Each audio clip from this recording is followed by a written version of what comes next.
주한미군 얼마든지 빼라고. 한국이 어디 감히 주한미군으로 장난질이야?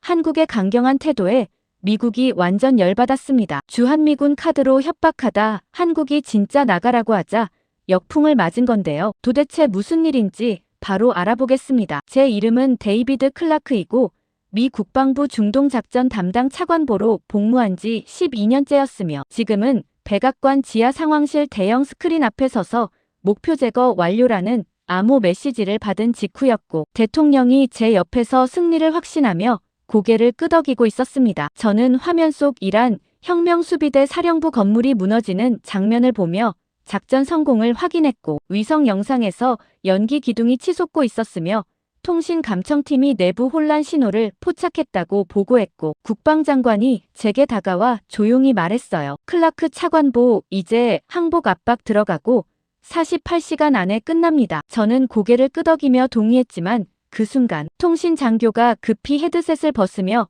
긴급 보고를 올렸고 목소리가 떨리고 있었습니다. 호르무즈 해협 진입 중인 미 유조선 3척이 이란 고속정으로부터 미사일 경고받았고 즉각 회항 지시 요청 중입니다. 저는 그 보고를 듣고 당황했어요. 미사일 경고라니 우리가 방금 사령부를 제거했는데 해협에서 공격 준비를 하고 있다는 건 말이 안 됐고 내부 혼란으로 즉각 대응 불가능할 거라고 판단했었는데 오히려 공격 태세가 강화된 거였으며 뭔가 계산이 틀렸다는 불안이 들었습니다. 대통령이 즉시 화상회의 스크린을 켜며 동맹국 정상들에게 승리를 선언하기 시작했고 영국 총리와 프랑스 대통령이 화면에 나타났으며 축하 인사를 건넸지만 저는 동시에 옆 모니터에서 해협 상황 업데이트를 확인하고 있었고 유조선들이 실제로 회항을 시작했다는 메시지가 떴어요. 저는 국방장관에게 조심스럽게 말했습니다. 장관님, 해협 상황 악화되고 있고 유조선 회항 중입니다. 국방장관이 손을 저으며 대답했어요. 일시적 혼란이고 사령부 없으면 곧 무너집니다. 저는 그 판단을 믿고 싶었지만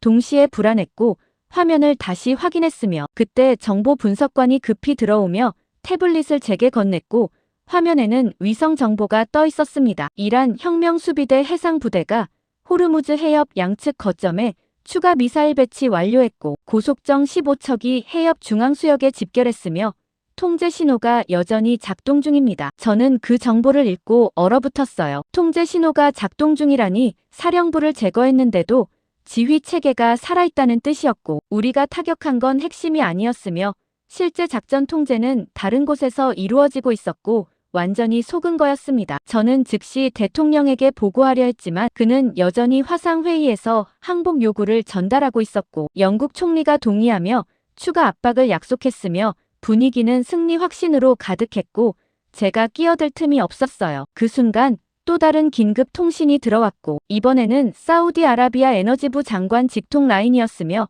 통신 장교가 스피커를 켰습니다. 우리 유조선 전부 즉시 회항 명령 내렸고 호르무즈 경유 중단합니다. 저는 그 통보를 듣고 충격을 받았어요. 사우디까지 회항 결정을 내렸다니 동맹국들이 우리 작전 성공을 믿지 않고 있었고 오히려 위험 회피를 선택하고 있었으며 압박이 시작된 거였습니다. 저는 국방장관에게 급히 말했습니다. 동맹국들이 선박 철수 시작했고 해협 봉쇄 우려하고 있습니다. 국방장관이 미간을 찌푸리며 대답했어요. 일시적 반응이고 우리가 추가 타격 보여주면 돌아옵니다. 저는 그 말을 듣고 선택해야 했습니다. 추가 타격을 즉시 진행할지 아니면 협상 압박으로 전환할지 결정해야 했고 추가 타격은 이란 전면 봉쇄를 유발할 수 있었으며 협상은 시간이 걸릴 거였지만 저는 대통령 의중을 확인하기 위해 회의실 뒤로 물러나 보좌관에게 물었어요. 대통령 입장은요? 보좌관이 조용히 대답했습니다. 추가 공격 반대하고 협상 압박 선호합니다. 저는 고개를 끄덕이며 협상 쪽으로 방향을 잡았고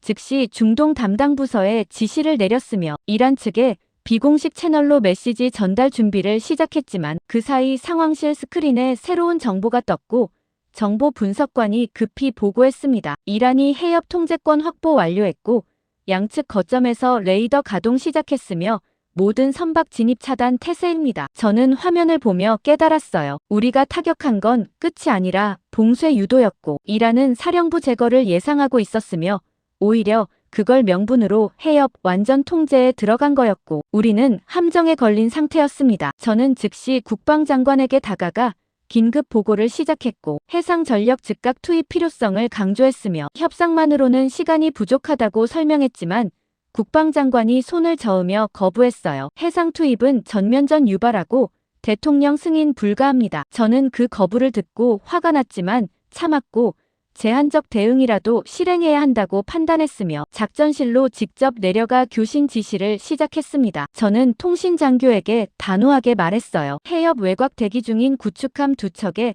경계 태세 강화 지시하고 이란 고속정 움직임 실시간 보고하십시오. 통신장교가 고개를 끄덕이며 즉시 명령을 전달했고 교신이 시작됐으며 구축함 함장들이 상황을 보고하기 시작했지만 그 순간 시장 상황 모니터에서 경보음이 울렸고 유가가 급등하기 시작했으며 첫 유조선 회항 소식이 언론에 퍼지면서 시장이 폭락하고 있었어요. 저는 화면을 보며 불안했습니다. 시장이 움직이기 시작했고 공포가 확산되고 있었으며 우리가 통제할 수 있는 범위를 넘어서고 있었고 협상도 해상 전력도 아직 제대로 작동하지 않은 상태였습니다. 그때 CNN 속보 화면이 상황실 메인 스크린에 떴고 아나운서가 긴급 뉴스를 전하기 시작했으며 자막에 해협 봉쇄 개시라는 문구가 떴고 이란 혁명수비대 대변인이 공식 성명을 발표하는 장면이 나왔어요. 저는 그 화면을 보며 모든 게 잘못됐다는 걸 확신했습니다. 우리는 승리를 선언했지만 이란은 봉쇄를 선언했고 동맹국들은 철수를 시작했으며 시장은 폭락하고 있었고 대통령은 여전히 화상회의에서 항복 압박을 이야기하고 있었지만 현실은 완전히 반대 방향으로 흘러가고 있었으며 저는 상황실 구석에 서서 화면 속 봉쇄 개시 자막을 응시하며 우리가 계획했던 모든 시나리오가 무너졌다는 사실을 받아들이고 있었고 추가 타격도 협상도 이미 늦었으며 이란이 원하던 국면으로 완전히 진입했다는 걸 깨달으며 첫 번째 균열이 시작됐다는 예감이 들었습니다. 저는 해협 봉쇄 개시 자막을 본 지 12시간 후 워싱턴 에너지 위기 긴급 회의실에 들어서며 각국 대표단이 이미 자리를 채우고 있는 모습을 확인했고 천장 조명이 차갑게 내려왔으며 회의 테이블 중앙에는 실시간 유가 그래프가 떠 있었고 빨간 선이 계속 상승하고 있었습니다. 저는 미국 측 수석 대표 자리에 앉아 브리핑 자료를 펼쳤고 에너지부 장관이 제 옆에서 조용히 속삭였어요. 클라크 차관보 사우디와 아랍에미레이트가 선박 철수 공식 통보했고 유럽 3개국도 대기 중입니다. 저는 고개를 끄덕이며 상황의 심각성을 받아들였지만 동시에 회의실 구석에서 낯선 인물 한 명이 조용히 서 있는 모습이 눈에 들어왔고 군복을 입고 있었으며 한국군 계급장이 달려 있었고 참관 자격으로 온 것 같았지만 정확한 신원은 파악되지 않았습니다. 회의가 시작됐고 영국 대표가 먼저 발언했으며 목소리가 단호했어요. 우리 선박 전부 해협 경유 중단 결정했고 대체 항로 검토 중입니다. 프랑스 대표도 거들었습니다. 동일하고 이란 봉쇄 장기화 대비해야 합니다. 저는 그 발언들을 들으며 압박이 커지고 있다는 걸 느꼈고 즉시 미국 입장을 밝히기 시작했으며 준비해온 문장을 읽었어요. 미국은 해협 봉쇄를 용납하지 않을 것이며 필요시 군사작전 포함한 모든 옵션을 검토 중이고 동맹국 협력 요청합니다. 그 말이 끝나자마자 일본 대표가 손을 들어 질문했습니다. 구체적 일정은요? 군사작전 시기 확정됐습니까? 저는 잠시 망설였어요. 구체적 일정은 아직 미정이었고 대통령이 추가 공격을 꺼리고 있었으며 의회도 반대 목소리를 내고 있었고 확답할 수 없는 상태였지만 약하게 보일 수 없었습니다. 저는 신중하게 대답했어요. 48시간 내 결정 예정이고 관련국 사전 통보할 겁니다. 그 순간 회의실 뒤쪽에서 조용한 목소리가 들렸고 한국군 장교가 손을 들지 않고 침착하게 말하기 시작했으며 모든 시선이 그쪽으로 향했습니다. 48시간이면 추가 선박 10여 척이 회항 결정 내릴 것이고 시장 붕괴 가속화될 겁니다. 저는 그 발언을 듣고 당황했어요. 참관 자격인데 발언을 하다니 절차 위반이었고 게다가 미국 입장을 정면으로 반박하고 있었으며 불쾌했지만 동시에 그의 분석이 정확할 수도 있다는 불안이 들었습니다. 에너지부 장관이 즉시 끼어들며 차갑게 말했어요. 참관국 발언은 제한되어 있고 공식 안건 이후 질의 시간에 가능합니다. 한국군 장교가 고개를 숙이며 조용히 대답했습니다. 이해했습니다. 저는 그를 보며 이름을 확인하고 싶었고 회의 자료를 넘겨 참석자 명단을 찾기 시작했으며 한국 대표단 항목에서 그의 이름을 발견했어요. 윤태준 중령. 한국합동참모본부 작전기획과. 저는 그 이름을 기억했고 회의를 계속 진행했지만 동시에 그가 왜 여기 있는지 의문이 들었으며 단순 참관치고는 발언이 너무 구체적이었고 뭔가 준비된 느낌이었습니다. 회의가 중반으로 넘어가며 독일 대표가 추가 질문을 던졌어요. 미국이 한국 선박 보호 계획은 있습니까? 저는 그 질문을 듣고 잠시 멈칫했습니다. 한국 선박 보호라니 우리는 그런 계획을 검토하지 않았고 한국은 자체 방어 능력이 있다고 판단했으며 굳이 미군이 개입할 필요 없다고 봤지만 공개적으로 말하기는 애매했어요. 저는 조심스럽게 대답했습니다. 한국은 자체 해상 방어 능력 보유하고 있고 필요시 협의 가능합니다. 독일 대표가 고개를 끄덕였지만 만족스럽지 않은 표정이었고 회의실 분위기가 미묘하게 변하기 시작했으며 미국이 동맹국 전체를 보호할 의지가 없다는 인식이 퍼지는 것 같았습니다. 그때 윤태준이 다시 손을 들었고 이번에는 에너지부 장관이 허락했으며 그가 침착하게 말하기 시작했어요. 한국은 자체 대응 검토 중이고 지원 요청 계획 없습니다. 저는 그 발언을 듣고 안도했지만 동시에 이상했습니다. 자체 대응이라니 한국이 단독으로 해협 문제를 해결하겠다는 뜻인지 아니면 단순히 자국 선박만 보호하겠다는 뜻인지 불명확했고 추가 질문을 하고 싶었지만 회의 진행상 넘어갈 수밖에 없었어요. 회의가 종료되고 각국 대표들이 자리를 뜨기 시작했으며 저는 윤태준에게 다가가 악수를 청했고 그가 손을 잡았습니다. 저는 조용히 물었어요. 중령님 발언 중 자체 대응이라는 게 구체적으로 뭡니까? 윤태준이 침착하게 대답했습니다. 아직 검토 단계이고 확정 시 통보하겠습니다. 저는 그 대답을 듣고 더 이상 묻지 않았지만 불안했어요. 검토 단계라는 말이 너무 모호했고 확정 시 통보한다는 건 미국과 사전 협의 없이 독자 결정하겠다는 뜻처럼 들렸으며 뭔가 우리가 모르는 움직임이 있다는 느낌이 들었습니다. 저는 회의실을 나와 복도를 걸으며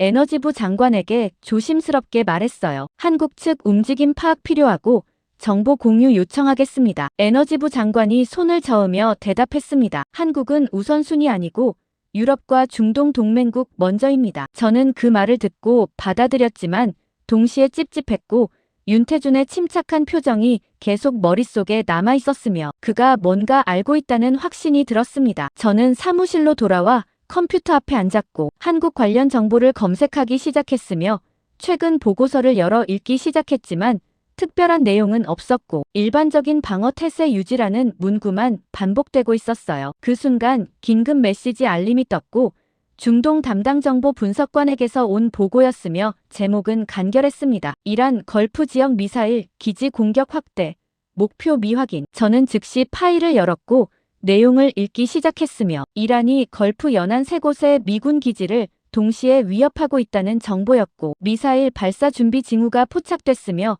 목표가 명확하지 않아 방어 배치가 어렵다는 분석이었어요. 저는 그 보고를 읽고 긴장했습니다. 해협 봉쇄만으로도 충분히 압박인데 걸프 기지까지 공격하려 한다니 이란이 전면 확전을 준비하는 것처럼 보였고 우리가 예상했던 것보다 훨씬 공격적이었으며 상황이 악화되고 있었어요. 저는 즉시 국방장관에게 보고를 올렸고 긴급 대책회의 소집을 요청했으며 1시간 후 펜타곤 작전실에 다시 모였고 장성 6명이 테이블에 앉아 상황을 논의하기 시작했습니다. 합참의장이 지도를 펼치며 침착하게 말했어요. 이란이 다층 압박 전략 구사 중이고 해협 봉쇄와 기지 공격 동시 진행하면 대응 분산됩니다. 저는 고개를 끄덕이며 동의했지만 동시에 대응 방안이 명확하지 않았고 해협 외곽 봉쇄로 맞서야 한다는 의견과 협상 재개해야 한다는 의견이 충돌하고 있었으며 결론이 나지 않았어요. 그때 제 개인 단말기에 메시지가 들어왔고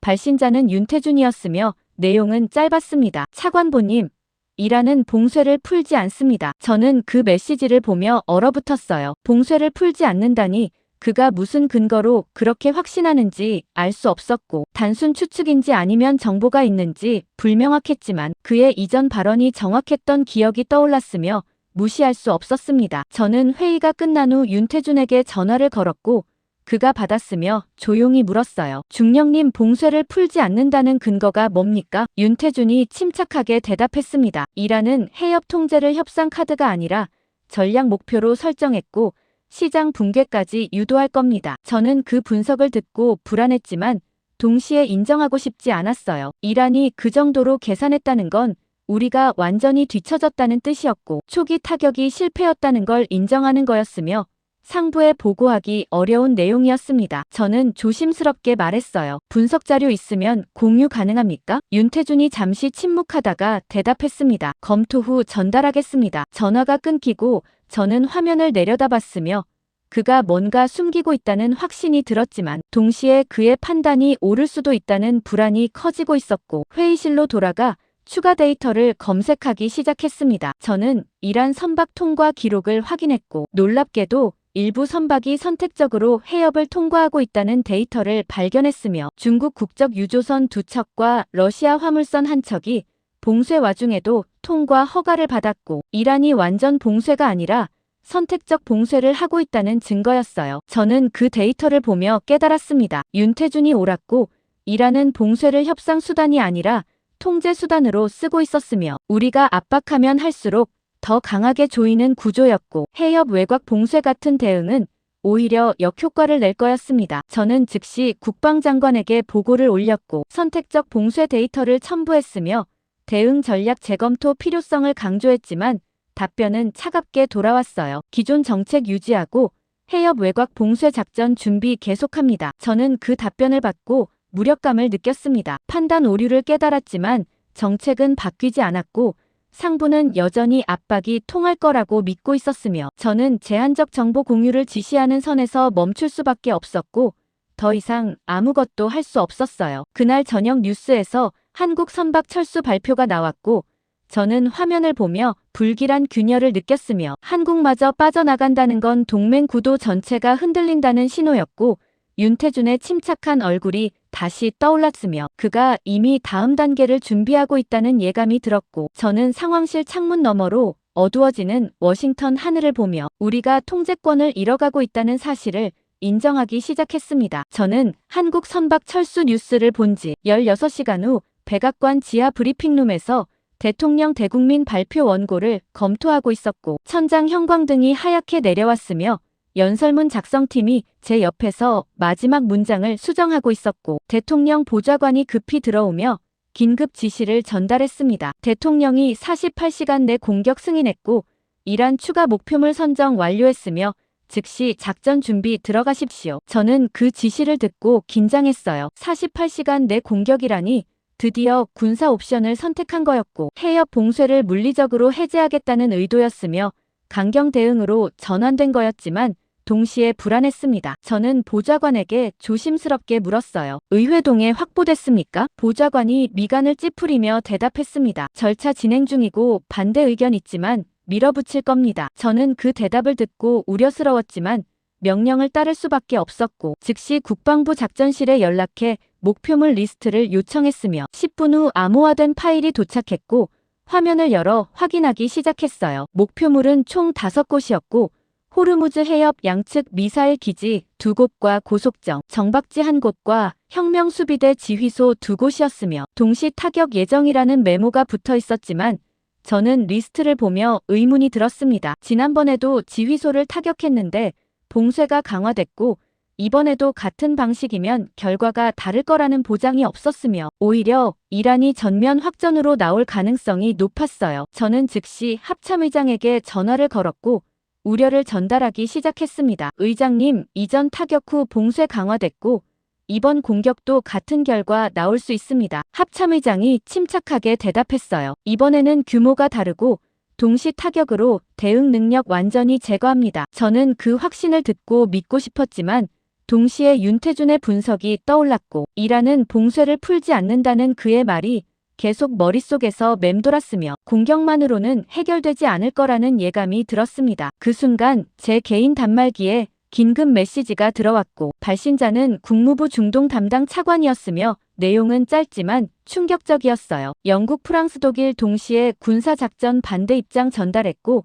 유엔 안보리 긴급 소집 요구했습니다. 저는 그 메시지를 읽고 얼어붙었습니다. 동맹국들이 공개적으로 반대 입장을 밝혔다니 사전 협의도 없이 작전을 밀어붙이려다 외교적 고립을 자초한 거였고 대통령 발표 직전에 이런 압박이 들어온다는 건 타이밍이 최악이었어요. 저는 즉시 백악관 상황실로 달려갔고 국가안보보좌관이 대통령과 긴급 회의 중이었으며 문 앞에서 대기하다 회의가 끝나자마자 들어가 보고를 시작했습니다. 각하 동맹국 반발 심각하고 작전 강행 시 외교 고립 우려됩니다. 대통령이 책상에 손을 짚으며 침착하게 물었어요. 작전 연기하면 이란 반응은요? 저는 잠시 망설였습니다. 작전 연기하면 이란이 약점으로 판단할 거였고 봉쇄를 더 강화할 가능성이 높았으며 시장도 추가 폭락할 거였지만 동시에 강행하면 동맹 관계가 파탄 날 수 있었고 선택이 어려웠어요. 저는 신중하게 대답했습니다. 연기 시 봉쇄 강화 가능성 있지만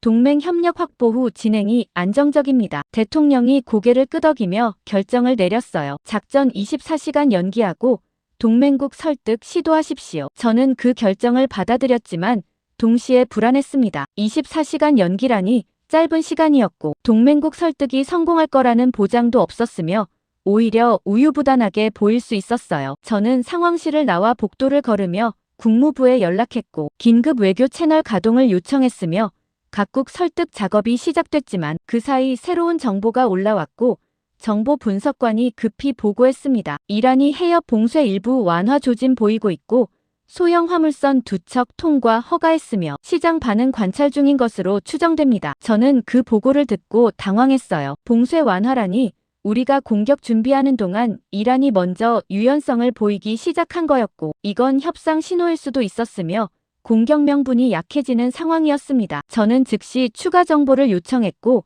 분석팀이 데이터를 보내왔으며 화면을 열어 확인했지만 놀랍게도 통과 허가받은 선박들이 모두 중국과 러시아 국적이었고 서방 선박은 여전히 차단되고 있었으며 이건 완화가 아니라 선택적 압박이었어요. 저는 그 데이터를 보며 깨달았습니다. 이란이 시장을 조작하고 있었고 일부 완화로 유가를 낮춰 안심시킨 뒤 다시 조이는 전략이었으며 여론을 흔들어 미국 군사작전에 대한 지지를 약화시키려는 계산된 움직임이었고 우리가 또 한 번 뒤처진 거였습니다. 저는 즉시 백악관에 보고를 올렸고 이란의 의도를 설명했으며 봉쇄 완화가 아니라 심리전이라는 분석을 첨부했지만 대통령실에서 돌아온 답변은 예상 밖이었어요. 작전 추가 24시간 연기하고 이란 반응 관찰 후 최종 결정합니다. 저는 그 답변을 읽고 화가 났습니다. 또 연기라니 총 48시간 연기가 된 거였고 이란은 그 사이 계속 시장을 조작하며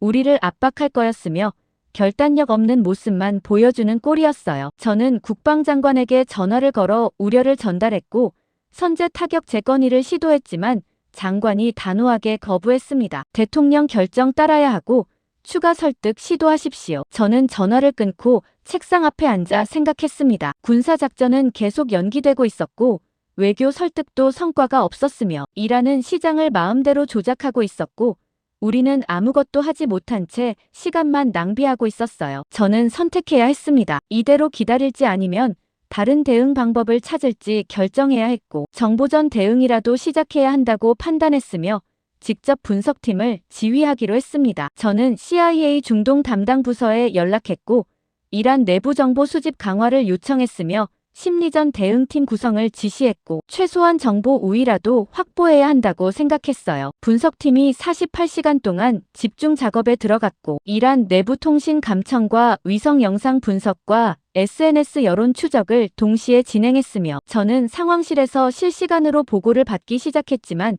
결과는 기대 이하였고 이란 내부가 예상보다 훨씬 단단했으며 분열 조짐이 전혀 포착되지 않았습니다. 그 사이 대통령 대국민 발표 시간이 다가왔고 저는 브리핑룸 뒤편에서 원고 최종본을 확인하고 있었으며 연설문에는 강경 입장과 외교 해결 의지가 동시에 담겨 있었고 모호한 메시지였어요. 대통령이 연단에 올라 발표를 시작했고 카메라 플래시가 터지기 시작했으며 저는 측면에서 지켜보고 있었지만 그 순간 보좌관이 급히 다가와 제 귀에 속삭였습니다. 대통령이 마지막 순간 입장 수정했고 군사작전 언급 전부 삭제했으며 외교 해결 강조로 전환했습니다. 저는 그 말을 듣고 충격을 받았어요. 입장 수정이라니 사전 협의도 없었고 군사 옵션을 완전히 포기한 거였으며 이란에게 약점을 보이는 꼴이었고 시장은 즉시 반응할 거였습니다. 저는 개인 단말기로 실시간 유가 그래프를 확인했고 대통령 발언이 시작되자마자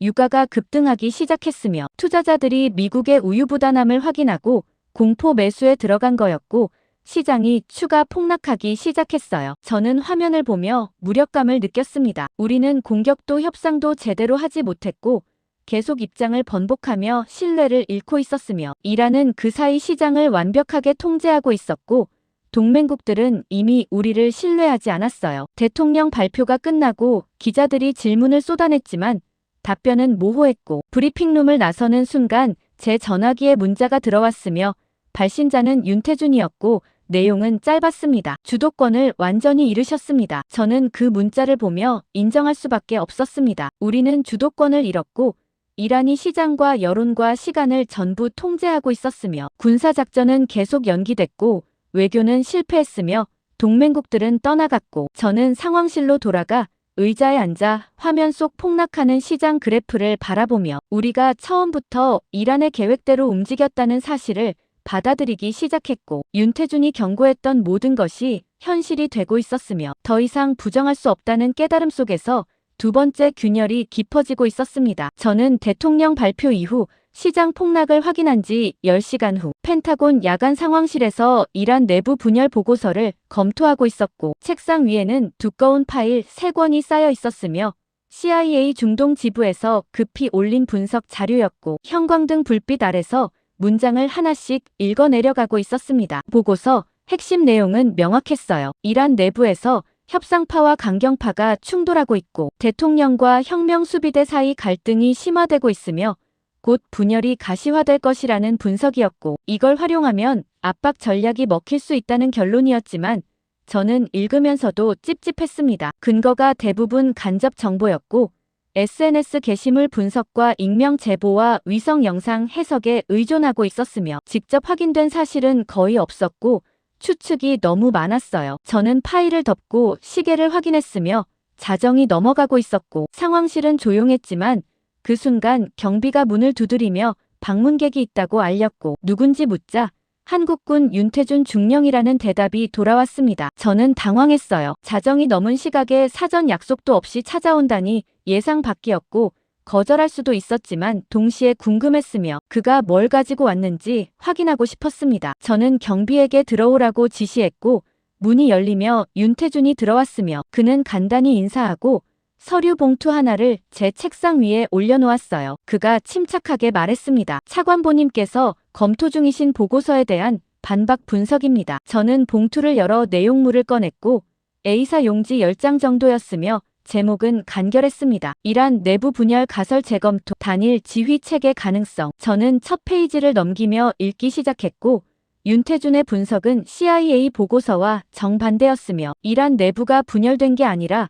오히려 단일 지휘 체계로 움직이고 있다는 주장이었고 협상파와 강경파 구분은 서방 측 희망 사항일 뿐이라는 결론이었어요. 저는 그 내용을 읽으며 불쾌했습니다. CIA 분석을 정면으로 부정하고 있었고 근거도 대부분 공개자료 재해석에 불과했으며 오만하게 느껴졌지만 동시에 논리는 탄탄했고 반박하기 어려운 지점들이 있었어요. 저는 윤태준을 보며 조심스럽게 물었습니다. 중령님, 이 분석 근거가 뭡니까? 단일 지휘 체계라고 확신하는 이유가 있습니까? 윤태준이 의자에 앉으며 침착하게 대답했어요. 지난 20일간 이란의 모든 결정을 시간순으로 배열하면 일관된 패턴이 나옵니다. 저는 그 말을 듣고 의아했습니다. 일관된 패턴이라니 저희도 같은 데이터를 봤는데 분열 조짐을 포착했고 윤태준은 정반대 결론을 내린 거였으며 해석 차이인지 아니면 우리가 놓친 게 있는지 불명확했어요. 윤태준이 서류를 펼치며 설명하기 시작했습니다. 첫 번째 타격 직후 해협 봉쇄 개시까지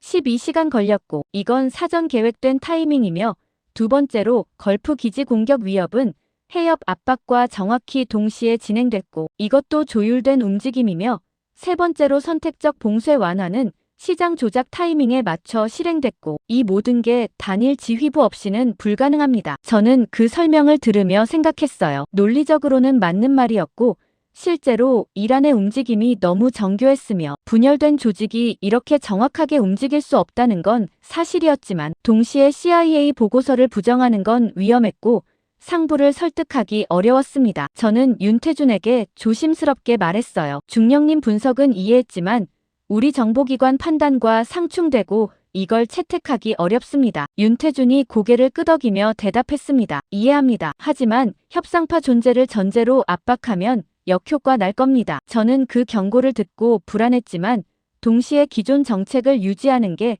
안전하다고 판단했고 상부도 이미 협상 유도 방향으로 결정한 상태였으며 지금 뒤집기는 어려웠어요. 저는 단호하게 말했습니다. 기존 판단대로 협상파 압박 정책 유지하고 추가 정보 수집 후 재검토하겠습니다. 윤태준이 침묵했고 더 이상 반박하지 않았으며 서류를 챙겨 일어섰지만 그 순간 상황실 스크린에 긴급 속보가 떴고 CNN 자막이었습니다. 이란 혁명수비대 호르무즈 해협 완전 봉쇄 준비 발표. 외국 선박 진입 전면 차단 예고. 저는 그 자막을 보며 얼어붙었어요. 완전 봉쇄 준비라니 우리가 협상파 압박을 준비하는 동안 이란은 오히려 강경책을 확대하고 있었고 분열은커녕 더 단단하게 뭉치고 있었으며 윤태준 분석이 맞았다는 증거였습니다. 저는 즉시 추가 정보를 요청했고 정보 분석관이 급히 보고를 올렸으며 내용은 충격적이었어요. 이란 대통령이 혁명수비대 결정을 공개 지지했고 내각 전체가 동의했으며 반대 목소리는 전혀 포착되지 않았고 완벽한 단일 대응이었습니다. 저는 화면을 보며 깨달았습니다. 우리가 기대했던 내부 분열은 존재하지 않았고 협상파와 강경파 구분은 우리 측 희망사항일 뿐이었으며 이란은 처음부터 하나의 목소리로 움직이고 있었고 윤태준이 옳았어요. 저는 즉시 국방장관에게 전화를 걸었고 긴급 보고를 시작했으며 윤태준 분석이 정확했다는 사실을 설명했지만 장관은 여전히 회의적이었습니다. 하나의 사례로 전체 판단 뒤집을 수 없고 추가 검증 필요합니다. 저는 그 대답을 듣고 답답했지만 동시에 제가 할 수 있는 건 제한적이었고 윤태준 분석을 공식 채택하려면 상부 승인이 필요했으며 지금 당장은 불가능했어요. 저는 전화를 끊고 윤태준을 봤으며 그는 여전히 침착한 표정으로 서 있었고 제가 뭘 결정할지 기다리고 있었습니다. 저는 선택해야 했어요. 기존 정책을 고집할지 아니면 윤태준 판단을 믿고 방향을 바꿀지 결정해야 했고 상부 반대를 무릅쓰고 밀어붙일지 고민해야 했으며 시간이 없었습니다. 저는 깊게 숨을 들이마시고 결단했습니다. 처음으로 그의 판단을 채택하기로 했고 대응 전략 재검토를 상부에 강력히 건의하기로 했으며 합동 브리핑을 요청해 직접 설명하기로 했어요. 저는 윤태준에게 단호하게 명했습니다. 중령님 분석 자료 전부 제출하고 내일 오전 합동 브리핑 준비하십시오. 윤태준이 고개를 끄덕이며 대답했습니다. 이해했습니다. 저는 즉시 국방장관실에 합동 브리핑 요청을 올렸고 긴급 안건이라고 강조했으며 이란 대응 전략 전면 재검토 필요성을 설명했지만 몇 시간 후 돌아온 답변은 차갑게 거부였어요. 기존 정책 유지하고 추가 브리핑 불필요합니다. 저는 그 답변을 읽고 무력감을 느꼈습니다. 합동 브리핑조차 거부당했고 윤태준 분석은 검토조차 되지 않았으며 상부는 여전히 협상파 존재를 믿고 있었고 제가 아무리 건의해도 정책은 바뀌지 않았어요. 저는 책상 앞에 앉아 마지막 선택을 고민했습니다. 공식 루트가 막혔지만 제한적 대응 지침이라도 수정할 수 있었고 독자적으로 보고서를 작성해 백악관에 직접 올릴 수도 있었으며 규정을 넘어서는 행동이었지만 더 이상 기다릴 수 없었어요. 저는 노트북을 열고 긴급 보고서 작성을 시작했으며 제목은 간결하게 적었습니다. 이란 내부 분열 가설 재검토 및 대응 전략 수정 필요성. 저는 윤태준 분석을 전부 포함시켰고 CIA 보고서의 한계를 지적했으며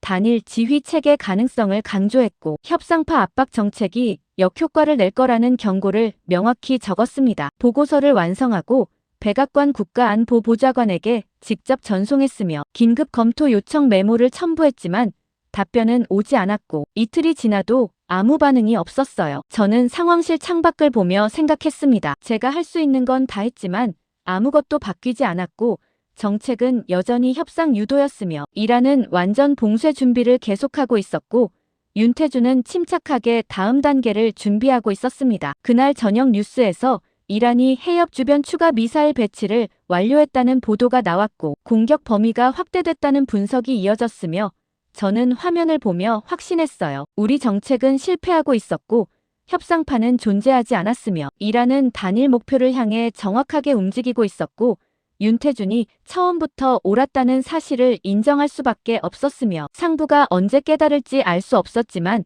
저는 이미 방향을 틀었고 다음부터는 그의 판단을 따르기로 결심했으며 세 번째 균열이 깊어지며 제가 서 있던 확신이 무너지기 시작했다는 걸 느끼고 있었습니다. 저는 이란 추가 미사일 배치 뉴스를 본 지 24시간 후 백악관 지하 중동 전력 배치 회의실에 들어서며 국방장관과 합참의장이 이미 대형 스크린 앞에 서 있는 모습을 확인했고 벽면에는 호르무즈 해협 주변 군사력 배치도가 펼쳐져 있었으며 빨간 표시가 이란 측 미사일 기지를 가리키고 있었고 파란 표시가 미군 함정 위치를 나타내고 있었습니다. 합참의장이 저를 보며 고개를 끄덕였고 회의 시작을 알렸으며 국방장관이 레이저 포인터로 지도를 가리키기 시작했어요. 이란이 해협 완전 봉쇄 태세 완료했고 우리는 외곽 봉쇄 작전으로 대응하며 이란 선박 출입 차단에 압박 강화합니다. 저는 그 설명을 들으며 불안했습니다. 외곽 봉쇄라니 해협 바깥쪽에서 이란 선박을 막겠다는 전략이었고 경제적 압박을 통해 협상을 유도하겠다는 의도였지만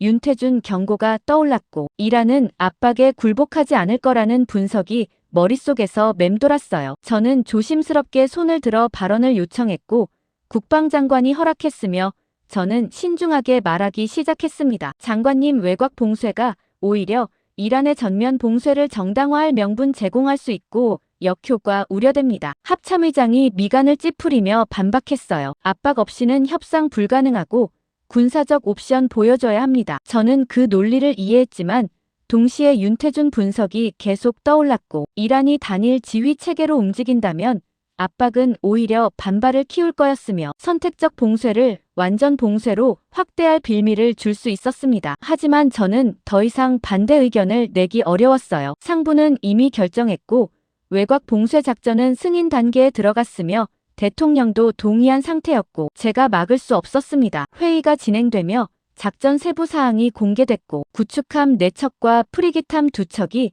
해협 외곽에 배치될 예정이었으며 이란 선박 출입 시 경고 후 차단한다는 교전 규칙이 확정됐고 작전 개시 시각은 48시간 후로 정해졌어요. 저는 브리핑 자료를 넘기며 국제 유가 그래프를 확인했고 이미 배럴당 110달러를 넘어섰으며 계속 상승 중이었고 동맹국들의 압박도 커지고 있었으며 빠른 결정이 필요하다는 분위기였습니다. 회의가 종료되고 참석자들이 자리에서 일어나기 시작했지만 그 순간 제 개인 단말기에 긴급 메시지가 들어왔고 발신자는 윤태준이었으며 내용은 짧지만 명확했어요. 외곽 봉쇄는 전면 봉쇄를 유도합니다. 저는 그 메시지를 읽고 얼어붙었습니다. 전면 봉쇄 유도라니 윤태준이 정확히 제가 우려했던 부분을 지적하고 있었고 외곽에서 압박하면 이란이 내부에서 완전히 닫아버릴 거라는 경고였으며 우리 작전이 오히려 상황을 악화시킬 거라는 예측이었어요. 저는 즉시 회의실 밖으로 나가 윤태준에게 전화를 걸었고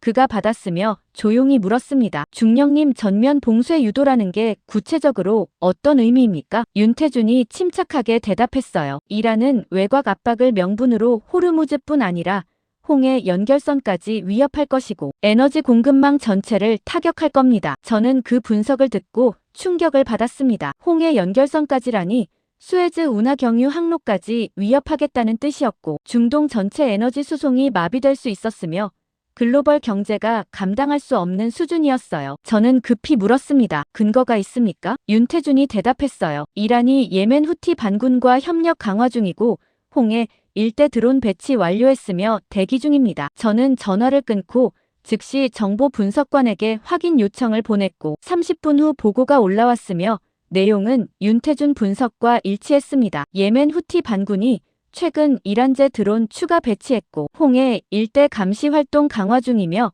선박 위협 가능성 증가했다는 정보였고 윤태준이 또 옳았어요. 저는 즉시 국방장관에게 긴급 보고를 올렸고 외곽 봉쇄 작전이 홍해까지 위협을 확대할 수 있다는 경고를 전달했으며 작전 중단 또는 수정을 건의했지만 답변은 예상대로 거부였습니다. 작전 승인 완료됐고 변경 불가하며 예정대로 진행합니다. 저는 그 답변을 받고 무력감을 느꼈어요. 또 한 번 경고를 무시당했고 작전은 밀어붙여질 거였으며 윤태준 예측대로 상황이 악화될 가능성이 높았지만 제가 할 수 있는 건 아무것도 없었습니다. 48시간이 지나고 작전이 개시됐으며 미 해군 구축함 4척이 호르무즈 해협 외곽에 배치를 완료했고 이란 선박 출입 감시를 시작했으며 첫 경고 메시지가 발송됐어요. 저는 펜타곤 작전 통제실에서 실시간 상황을 모니터링하고 있었고 스크린에 함정 위치가 표시되고 있었으며 통신 장교가 교신 내용을 보고하기 시작했습니다. 이란 화물선 한 척이 해협 진입 시도했고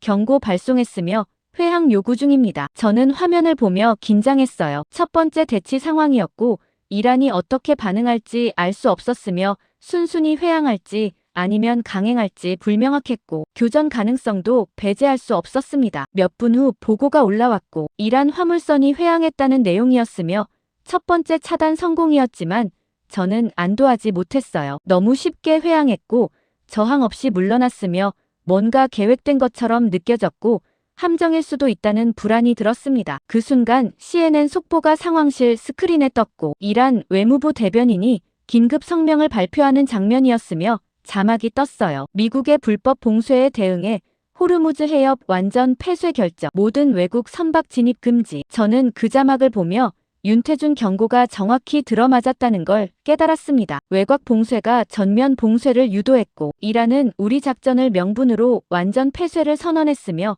상황이 급격히 악화된 거였고 우리가 또 한 번 이란의 계획대로 움직인 거였어요. 저는 즉시 추가 정보를 요청했고 정보 분석관이 급히 보고를 올렸으며 내용은 더 충격적이었습니다. 예멘 후티 반군이 홍해 일대 선박 공격 개시했고 사우디 유조선 한 척이 드론 공격받아 화재 발생했으며 수에즈 운하 경유 항로 위협받고 있다는 정보였고 윤태준이 경고했던 시나리오가 현실이 된 거였어요. 저는 화면을 보며 선택해야 했습니다. 작전을 즉시 중단하고 철수할지 아니면 계속 밀어붙일지 결정해야 했고 중단하면 굴복으로 보일 거였지만 계속하면 상황이 더 악화될 거였으며 동맹국 선박들이 추가 공격받을 수 있었어요. 저는 결단했습니다. 작전 중단을 상부에 긴급 건의하기로 했고 국방장관에게 직접 전화를 걸었으며 홍해 공격까지 확대된 상황을 설명했지만 장관은 여전히 단호했습니다. 작전 중단은 패배 인정이고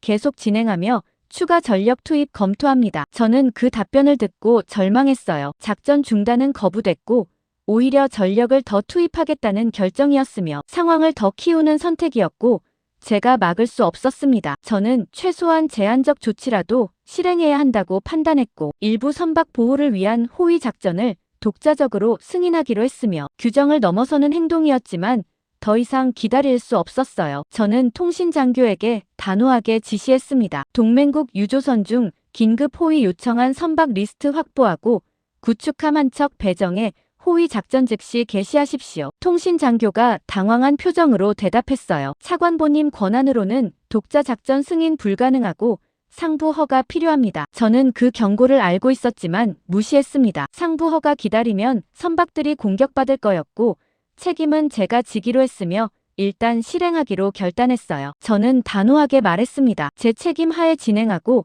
즉시 호위 작전 개시하십시오. 통신장교가 망설이다가 고개를 끄덕였고 교신을 시작했으며 구축함 한 척이 유조선 호위를 위해 이동하기 시작했지만 그 순간 긴급 보고가 올라왔습니다. 호위 선단이 이란 고속정 5척에 접근받고 있고 미사일 조준 경고 수신했으며 교전 임박 상황입니다. 저는 화면을 보며 얼어붙었어요. 교전 임박이라니 제가 승인한 호위 작전이 즉시 위협받고 있었고 구축함이 공격받을 수도 있었으며 전면 충돌로 확대될 가능성이 높았고 제 결정이 상황을 더 악화시킨 거였습니다. 몇 분 후 최종 보고가 올라왔고 호위 선단이 후퇴 결정 내렸다는 내용이었으며 유조선도 함께 회항했고 호위 작전 실패였어요. 저는 화면을 보며 무력감을 느꼈습니다. 제가 독자적으로 승인한 작전이 실패했고 동맹국 선박은 보호받지 못했으며 이란의 압박은 계속되고 있었고 시장은 추가 붕괴되기 시작했으며 유가 그래프가 배럴당 130달러를 넘어서고 있었어요. 저는 의자에 앉아 윤태준에게 메시지를 보냈고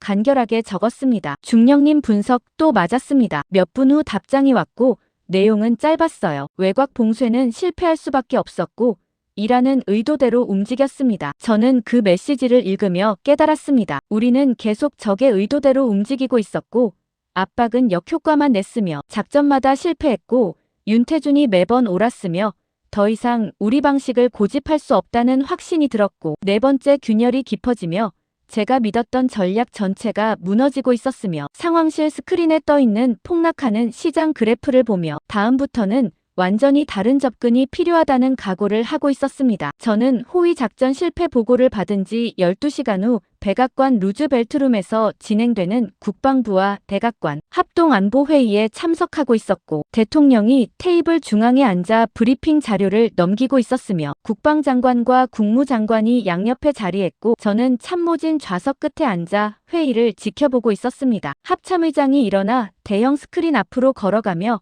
발표를 시작했고 화면에는 전 세계 미군 배치 현황이 떠 있었으며 특히 동아시아 지역이 확대 표시되고 있었어요. 합참의장이 레이저 포인터로 한반도를 가리키며 침착하게 말했습니다. 주한미군 일부 전력을 중동으로 재배치하는 계획 승인 요청드리며 구체적으로는 오산 공군기지 전투기 편대 2개와 평택 해병대 보병대대 하나를 이동시킬 예정입니다. 저는 그 발표를 듣고 놀랐어요. 주한미군 이동이라니 한반도 방어 태세를 약화시키는 결정이었고 한국 측 반발이 예상됐으며 동맹 관계에 악영향을 미칠 수 있었지만 동시에 중동 전력 부족 문제를 해결하려는 고육책이기도 했습니다. 대통령이 자료를 보며 조심스럽게 물었어요. 한국 측과 협의는 완료됐습니까? 국방장관이 고개를 끄덕이며 대답했습니다. 사전 통보 완료했고 전략적 유연성 차원이라고 설명했으며 한국은 자체 방어 능력 충분하다고 판단합니다. 저는 그 대답을 듣고 불안했습니다. 사전 통보라니 협의가 아니라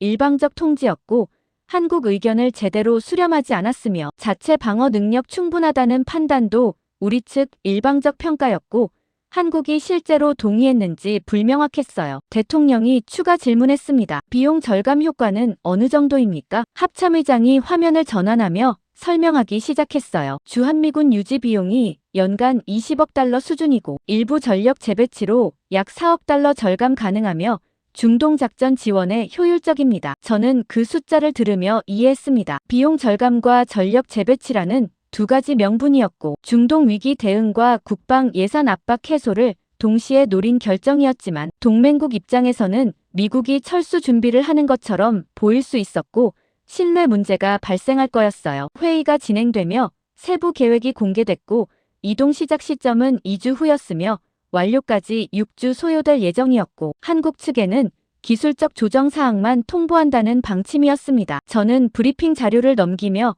한국 대표단 반응 항목을 확인했지만 특별한 내용이 없었고 단순히 통보 완료라는 문구만 적혀 있었으며 윤태준 이름은 어디에도 언급되지 않았어요. 회의가 종료되고 참석자들이 자리를 뜨기 시작했지만 저는 국방장관에게 조심스럽게 다가가 질문했습니다. 장관님, 한국 측 공식 반응은 어떻습니까? 국방장관이 서류를 정리하며 간단히 대답했어요. 특별한 이해 없고 이해한다는 입장입니다. 저는 그 대답을 듣고 의아했습니다. 이해 없다니 주한미군 철수는 한국에게 민감한 사안인데 너무 조용했고 윤태준이라면 분명 반응했을 거라고 생각했으며 뭔가 숨겨진 움직임이 있을 것 같았어요. 저는 회의실을 나와 복도를 걸으며 윤태준에게 전화를 걸었고 그가 받았으며 조용히 물었습니다. 중령님, 주한미군 일부 이동 계획 들으셨습니까? 윤태준이 침착하게 대답했어요. 통보받았고 이해했습니다. 저는 그 대답을 듣고 놀랐습니다. 이해했다니 반대 의견이 전혀 없었고 너무 쉽게 수용한 것처럼 들렸으며 윤태준답지 않았고 뭔가 계산된 반응 같았어요. 저는 추가로 물었습니다. 한국 측 독자 대응 계획 있습니까? 윤태준이 잠시 침묵하다가 대답했습니다. 검토 중이고 확정 시 통보하겠습니다. 저는 그 대답을 듣고 불안했습니다. 검토 중이라는 말이 이전에도 들었던 표현이었고 실제로는 이미 계획이 진행 중이라는 뜻일 수도 있었으며 한국이 독자적으로 움직일 준비를 하고 있다는 신호였어요. 전화를 끊고 저는 사무실로 돌아가 컴퓨터 앞에 앉았고 한국 관련 최신 정보를 검색하기 시작했으며 국방부 정보 데이터베이스를 열어 최근 보고서를 확인했습니다. 놀랍게도 한국 해군이 지난 사흘간 부산항에서 비정기 훈련을 실시했다는 정보가 있었고 구축함 3척과 보급함 1척이 참여했으며 훈련 내용은 장거리 작전 준비로 분류되어 있었고 목적지는 명시되지 않았어요. 저는 그 정보를 보며 깨달았습니다. 한국이 해상 작전 준비를 하고 있었고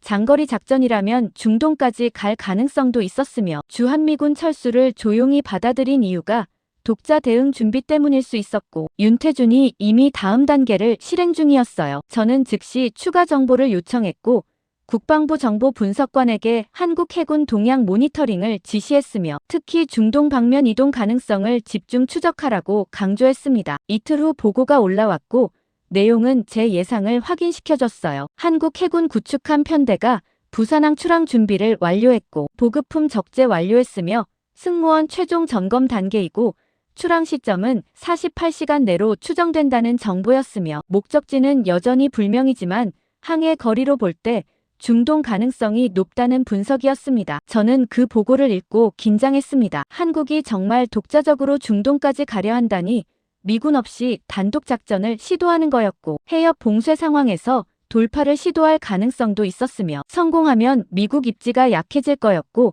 실패하면 동맹 전체가 흔들릴 거였어요. 저는 즉시 국방장관에게 보고를 올렸고 한국 함대 출항 정보를 전달했으며 미국 입장 정리 필요성을 강조했지만 답변은 예상 밖이었습니다. 한국 독자 작전은 한국 책임이고 미군 개입 금지하며 실패 시 한국이 감수해야 합니다. 저는 그 답변을 읽고 당황했어요. 개입 금지라니 동맹국이 위험한 작전을 시도하는데 방관하겠다는 결정이었고 실패 시 책임을 한국에 떠넘기겠다는 의도였으며 비겁하게 느껴졌지만 동시에 상부 결정을 바꿀 수 없었습니다. 저는 선택해야 했습니다. 개입 금지 지침을 따를지 아니면 제한적이라도 정보 지원을 제공할지 결정해야 했고 공식 루트는 막혔지만 비공식 채널은 열어둘 수 있었으며 윤태준과의 연결을 유지할지 고민해야 했어요. 저는 결단했습니다. 정보 공유를 유지하기로 했고 제한적 지원 가능성을 검토하기로 했으며 윤태준에게 연락해 상황을 파악하기로 했습니다. 저는 윤태준에게 전화를 걸었고 그가 받았으며 조심스럽게 물었어요. 중령님, 함대 출항 계획 사실입니까? 윤태준이 침착하게 대답했습니다. 사실이고 48시간 내 출항 예정입니다. 저는 그 확인을 듣고 긴장했습니다. 정말 출항한다니 한국이 단독으로 해협 돌파를 시도할 거였고 미군 지원 없이 이란 봉쇄를 뚫으려 한다는 뜻이었으며 성공 가능성이 불확실했어요. 저는 추가로 물었습니다. 미국 지원 필요하지 않습니까? 윤태준이 잠시 침묵하다가 대답했어요. 독자 작전이고 지원 요청 계획 없습니다. 저는 그 대답을 듣고 복잡한 심경이었습니다. 지원 요청 없다니 한국이 완전히 독자적으로 움직이겠다는 의지였고 미국을 배제한 결정이었으며 동맹 구도가 변하고 있다는 신호였지만 동시에 제가 할 수 있는 게 제한적이었어요. 전화를 끊고 저는 상황실 창밖을 보며 생각했습니다. 주한미군이 철수 준비 중이었고 한국은 독자 함대를 준비하고 있었으며 미국은 개입하지 않기로 결정했고 우리가 빠진 자리에서 한국이 움직이고 있었으며 처음으로 우리가 아닌 다른 누군가가 주도권을 쥐려 하고 있다는 사실을 목격하고 있었어요. 그날 저녁 저는 펜타곤 주차장에서 차에 오르며 개인 단말기로 부산항 실시간 위성 영상을 확인했고 화면에는 한국 구축함 3척이 나란히 정박해 있었으며 갑판에 승무원들이 최종 점검을 하고 있었고 출항 준비가 거의 완료된 상태였습니다. 저는 화면을 보며 깨달았습니다. 우리는 철수하고 있었고 한국은 출항하고 있었으며 상황의 주도권이 넘어가고 있었고 다음에 무슨 일이 벌어질지 미국이 아니라 한국이 결정하게 될 거였으며 윤태준이 처음부터 준비했던 계획이 드러나기 시작했고 저는 그 계획 속에서 관찰자로 밀려나고 있었으며 5번째 균열이 깊어지며 우리가 빠진 자리에서 누가 움직이는가를 고민하기 시작했고 답은 이미 명확했지만 인정하기 싫었으며 차 시동을 걸고 백악관으로 향하는 길 내내 부산항 구축함들이 머릿속에서 떠나지 않았습니다. 저는 부산항 구축함 영상을 본 지 30시간 후 펜타곤 지하 국방부 상황실에서 실시간 위성 화면을 응시하고 있었고 스크린 중앙에는 부산항 전경이 펼쳐져 있었으며 한국 함대 3척이 부두를 떠나 항구 출구를 향해 천천히 이동하고 있었고 출항 30분 전이라는 타이머가 화면 상단에 표시되고 있었습니다. 저는 책상 위에 놓인 브리핑 자료를 다시 확인했고 한국 함대 편성이 적혀 있었으며 세종대왕급 구축함 2척과 충무공 이순신급 구축함 1척이었고 호위 대상은 대형 유조선 1척이었으며 목적지는 호르무즈 해협 통과 후 사우디아라비아 주베일 항구로 명시되어 있었어요. 합참의장이 제 옆에 서서 팔짱을 끼고 화면을 보며 조용히 말했습니다. 클라크 차관보 우리 개입 금지 지침 유지되고 있고 한국 함대는 독자 작전으로 진행됩니다. 저는 고개를 끄덕이며 그 방침을 확인했지만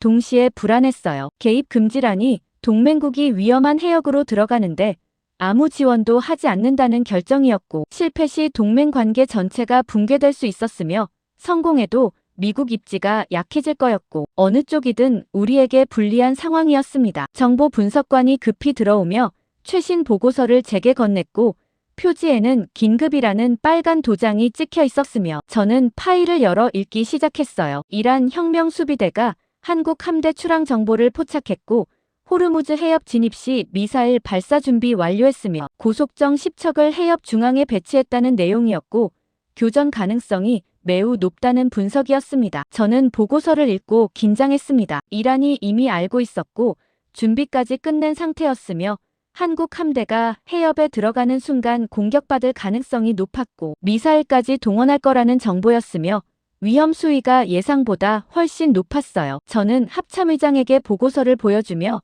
조심스럽게 말했습니다. 의장님, 이란이 미사일 발사 준비했고 한국 함대 위험 수준 높습니다. 합참의장이 보고서를 훑어보며 침착하게 대답했어요. 한국 측 책임이고 우리는 관망만 합니다. 저는 그 대답을 듣고 답답했지만 명령을 거부할 수 없었고 화면으로 시선을 돌렸으며 한국 함대가 항구를 완전히 벗어나 공해로 진입하기 시작했고 출항이 공식 게시된 상태였습니다. 그 순간 제 개인 단말기에 메시지가 들어왔고 발신자는 백악관 국가안보 보좌관이었으며 내용은 짧지만 명확했어요. 한국 함대 실패 시 동맹 붕괴 책임 국방부에 있음. 상황 지속 모니터링하고 대응 방안 준비할 것. 저는 그 메시지를 읽고 압박감을 느꼈습니다. 실패 시 책임은 우리에게 넘어온다니 개입하지 말라고 해놓고 실패하면 우리 탓이라는 논리였고 모순된 지시였지만 백악관 입장에서는 빠져나갈 구멍을 만들어둔 거였고 저는 그 사이에서 선택해야 했어요. 저는 선택해야 했습니다. 개입 금지 지침을 계속 따를지 아니면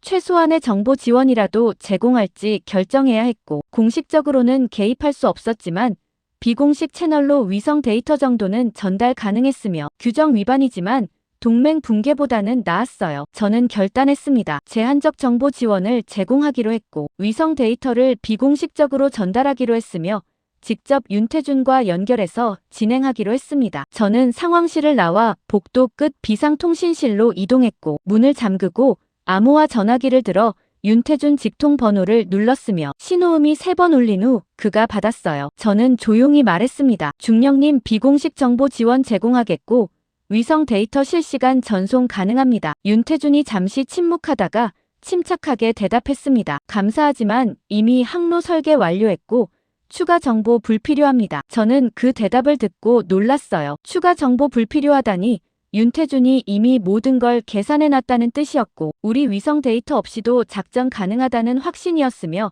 완전히 독자적으로 준비한 거였습니다. 저는 추가로 물었습니다. 항로 설계 근거가 뭡니까? 윤태준이 대답했어요. 해협 내 이란 방공 사각지대 계산했고 미사일 도달 범위 밖으로 우회 항로 확보했으며 고속정 배치 패턴 분석해 안전구간 파악했습니다. 저는 그 설명을 듣고 얼어붙었습니다. 방공 사각지대를 계산했다니 이란 레이더 배치와 미사일 사거리를 정밀 분석했다는 뜻이었고 고속정 패턴까지 파악했다는 건 장기간 정보 수집을 했다는 증거였으며 윤태준이 몇 주 전부터 이 작전을 준비했다는 사실이 드러난 거였어요. 저는 조심스럽게 말했습니다. 중령님, 그 정보 어떻게 확보했습니까? 윤태준이 침착하게 대답했어요. 공개 위성 영상과 상선 항해 데이터 분석했고 이란 레이더 신호 패턴 추적했으며 자체 검증 완료했습니다. 저는 그 대답을 듣고 감탄했지만 동시에 불안했습니다. 공개 자료만으로 그 수준 분석을 해냈다니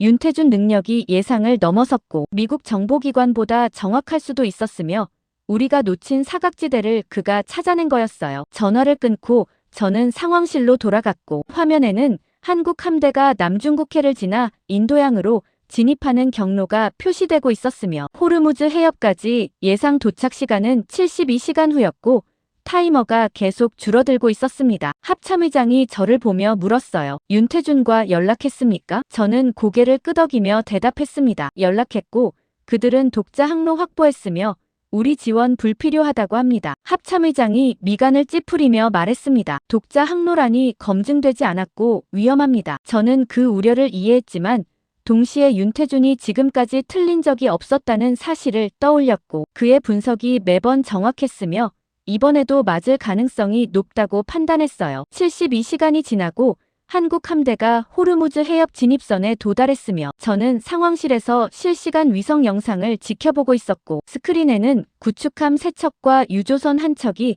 나란히 항해하는 모습이 보였으며 해협까지 거리 50해리라는 표시가 떴습니다. 정보 분석관이 급히 보고했어요. 이란 고속정 10척이 해협 중앙에서 대기 중이고 미사일 기지 2곳에서 발사 준비 완료 신호 포착됐으며 한국 함대 진입 시 즉시 대응 예상됩니다. 저는 화면을 보며 긴장했습니다. 이란이 완벽하게 준비하고 있었고 한국 함대가 진입하는 순간 공격이 시작될 거였으며 윤태준이 계산한 사각지대가 정말 존재하는지 곧 확인될 거였고 실패하면 함대 전체가 위험에 처할 수 있었어요. 저는 통신장교에게 지시했습니다. 한국 함대와 교신 채널 열고 긴급 상황 시 즉시 보고하십시오. 통신장교가 고개를 끄덕이며 교신을 시작했고 한국 함대 지휘함에서 응답이 왔으며 윤태준 목소리가 들렸어요. 한국 함대 해협 진입 개시하고 예정 항로 따라 이동 중입니다. 저는 그 음성을 듣고 그의 침착함에 놀랐습니다. 위험 수위가 최고 수준인데도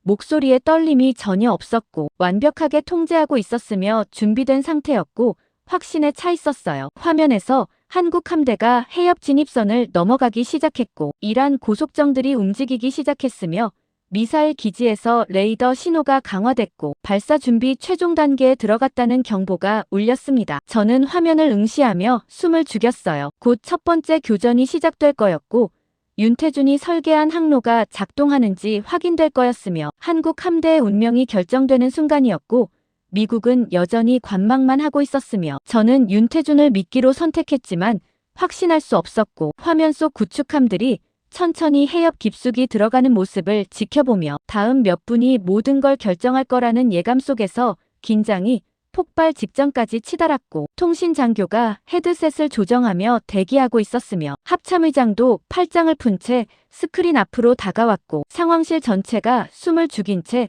첫 번째 경고탄이 낙하하는 순간을 기다리고 있었습니다. 저는 한국 함대가 해협 진입선을 넘은 직후 펜타곤 해상작전 통제실로 급히 이동했고 더 상세한 레이더 화면과 실시간 통신 모니터링이 가능한 곳이었으며 벽면 전체를 채운 스크린에는 호르무즈 해협 전체 지도가 펼쳐져 있었고 한국 유조선과 구축함 편대가 파란 점으로 표시되며 천천히 해협 중심부를 향해 이동하고 있었습니다. 해군 작전 담당관이 제 옆에 서서 레이저 포인터로 화면을 가리키며 긴장한 목소리로 설명하기 시작했어요. 이란 혁명수비대 고속정 15척이 북쪽 거점에서 출격했고 남쪽에서도 고속정 8척이 추가 출동했으며 드론 편대 30대가 동시에 이륙해 해협 상공으로 진입 중입니다. 저는 화면을 보며 얼어붙었습니다. 고속정만 해도 23척이었고 드론까지 30대라니 한국 함대를 완전히 포위하려는 전술이었으며 사방에서 동시에 압박하는 구조였고 윤태준이 계산한 사각지대가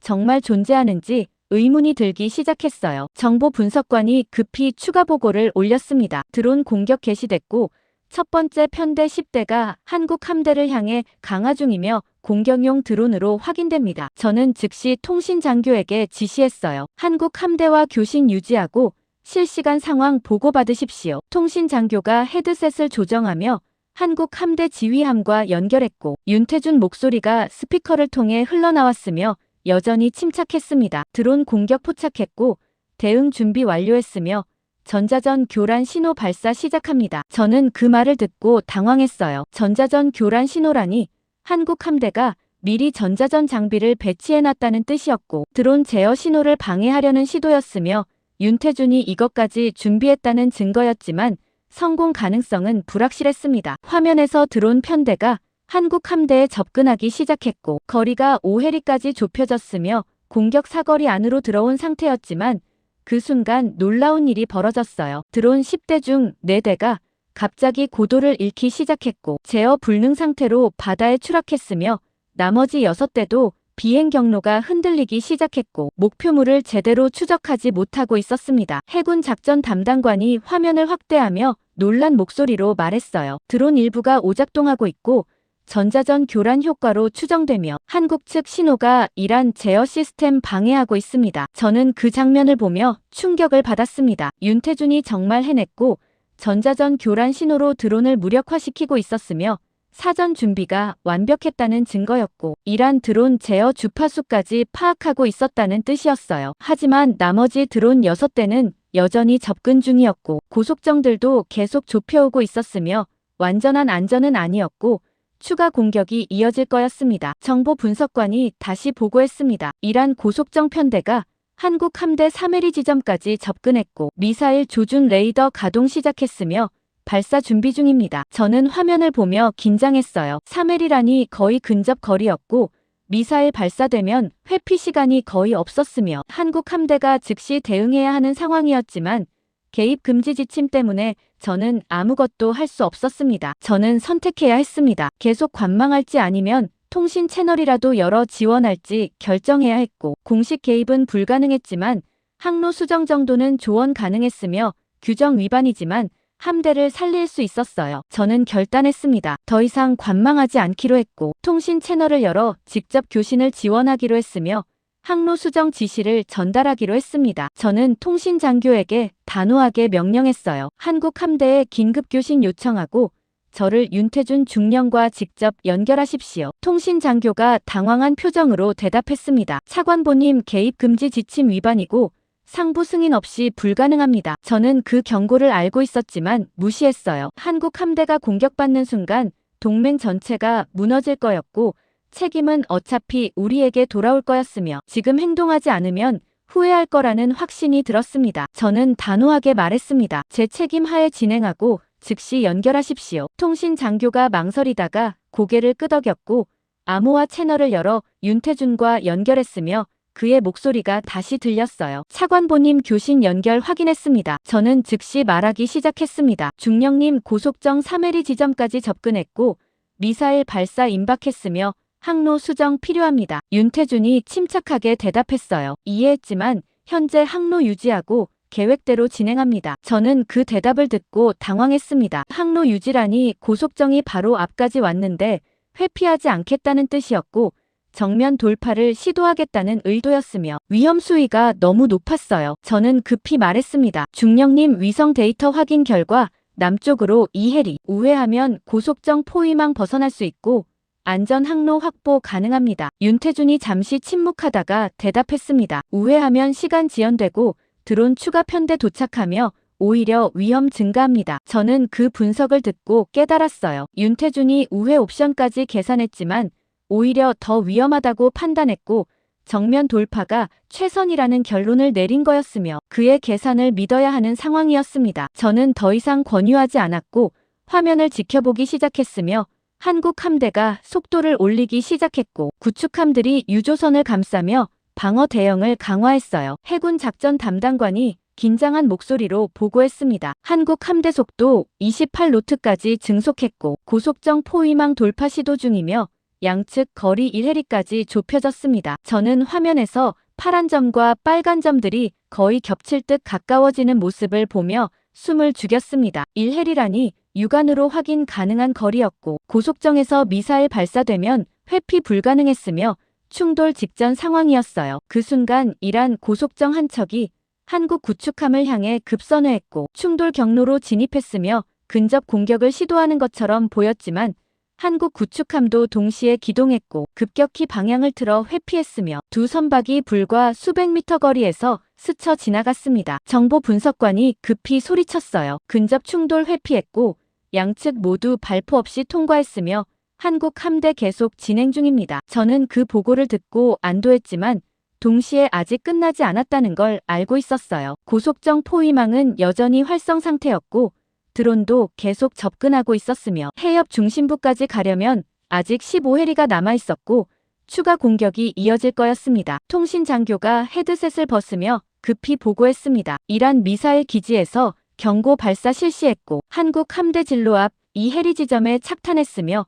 추가 발사 가능성 있습니다. 저는 화면을 보며 경고 발사 위치를 확인했고 정확히 한국 함대 진행 방향 앞이었으며 다음 미사일은 직접 타격을 노릴 거라는 신호였고 윤태준이 어떻게 대응할지 알 수 없었어요. 윤태준 목소리가 다시 들렸습니다. 경고 발사 확인했고 항로 유지하며 속도 30노트까지 증속합니다. 저는 그 말을 듣고 긴장했습니다. 속도를 더 올린다니 포화를 뚫고 강행 돌파하겠다는 의지였고 회피하지 않고 정면으로 밀고 나가겠다는 결단이었으며 성공하면 해협 통과가 가능했지만 실패하면 함대 전체가 위험에 처할 거였어요. 화면에서 한국 함대가 속도를 올리며 해협 중심부를 향해 질주하기 시작했고 이란 고속정들이 뒤쫓기 시작했으며 드론 편대도 재정비에 추격에 나섰고 양측 거리가 다시 좁혀지기 시작했습니다. 해군 작전 담당관이 긴장한 목소리로 계속 보고했어요. 한국 함대 해협 중심부 진입 5분 전이고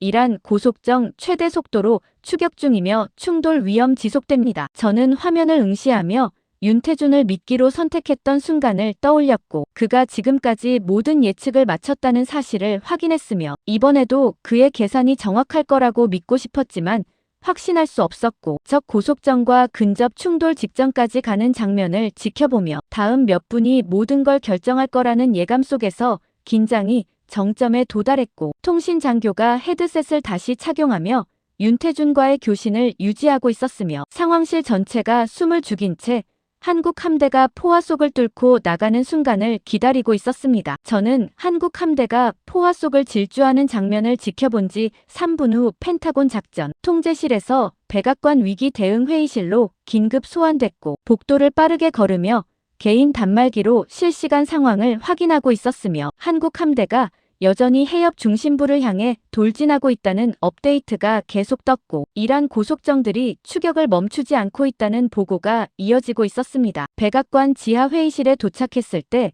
대통령과 국무장관과 재무장관이 이미 자리에 앉아 있었고 벽면 스크린에는 글로벌 금융시장 그래프가 동시에 표시되고 있었으며 뉴욕 증시와 런던 증시와 도쿄 증시가 모두 급락하고 있었고 빨간 선들이 폭포처럼 쏟아지고 있었어요. 재무장관이 저를 보며 긴박한 목소리로 말했습니다. 클라크 차관보 한국 유조선이 격침될 경우 국제 유가 배럴당 $200 돌파하고 글로벌 금융시장 동시 마비 예상되며 공황 상태 진입합니다. 저는 그 경고를 듣고 압박감을 느꼈어요. 유조선 격침이라는 최악의 시나리오였고 한국 함대가 실패하면 에너지 공급망 붕괴뿐 아니라 금융 시스템 전체가 무너질 수 있었으며 전 세계 경제가 감당할 수 없는 충격이었습니다. 국무장관이 테이블을 두드리며 단호하게 말했어요. 한국 함대 작전 즉시 중단시켜야 하고 회항 요청 보내야 합니다. 저는 그 제안을 듣고 당황했습니다. 작전 중단 요청이라니 한국은 이미 해협 중심부 진입 직전이었고 지금 멈추면 오히려 더 위험했으며 후퇴 과정에서 공격받을 가능성이 높았고 윤태준이 받아들일 일이도 없었어요. 저는 조심스럽게 반박했습니다. 장관님 현재 상황에서 중단 요청은 오히려 위험 증가시키고 돌파 성공 가능성도 있습니다. 국무장관이 불쾌한 표정으로 대답했어요. 가능성이 아니라 확실성이 필요하고 도박할 수 없습니다. 대통령이 손을 들어 논쟁을 멈추게 하고 저를 보며 침착하게 물었습니다. 차관보 한국 함대 성공 가능성 몇 %로 보십니까? 저는 그 질문을 받고 잠시 망설였어요. 객관적 데이터만 보면 성공 가능성이 낮았고 이란의 포위망이 견고했으며 미사일 위협도 계속되고 있었지만 동시에 윤태준이 지금까지 모든 예측을 마쳤다는 사실을 떠올렸고 그의 계산을 믿는다면 성공 가능성이 충분히 있었습니다. 저는 신중하게 대답했어요. 60% 이상으로 판단하고 윤태준 중령 분석이 지금까지 정확했으며 이번에도 성공 가능성 높습니다. 재무장관이 즉시 반박했습니다. 60%로는 부족하고 40% 실패 확률이면 글로벌 경제 붕괴 위험 감수할 수 없습니다. 저는 그 논리를 이해했지만 동시에 선택의 여지가 없다는 걸 알고 있었어요. 작전 중단 요청을 보내도 한국이 받아들일 가능성이 낮았고 통신 지연도 있었으며 지금 결정을 내려도 한국 함대는 이미 돌파를 시작한 상태였고 멈출 수 없었습니다. 대통령이 결단했습니다. 중단 요청 보내지 말고 작전 지속 허용하되 실시간 모니터링 강화하고 최악 시나리오 대응 준비하십시오. 저는 그 결정을 받아들였고 즉시 작전 통제실에 연락해 상황 업데이트를 요청했으며 통신장교가 급히 보고를 올렸고 내용은 긴박했어요. 한국 함대 해협 중심부 진입했고 이란 미사일 한 발 발사됐으며 목표는 유조선으로 추정됩니다. 저는 그 보고를 듣고 얼어붙었습니다. 미사일 발사라니 경고가 아니라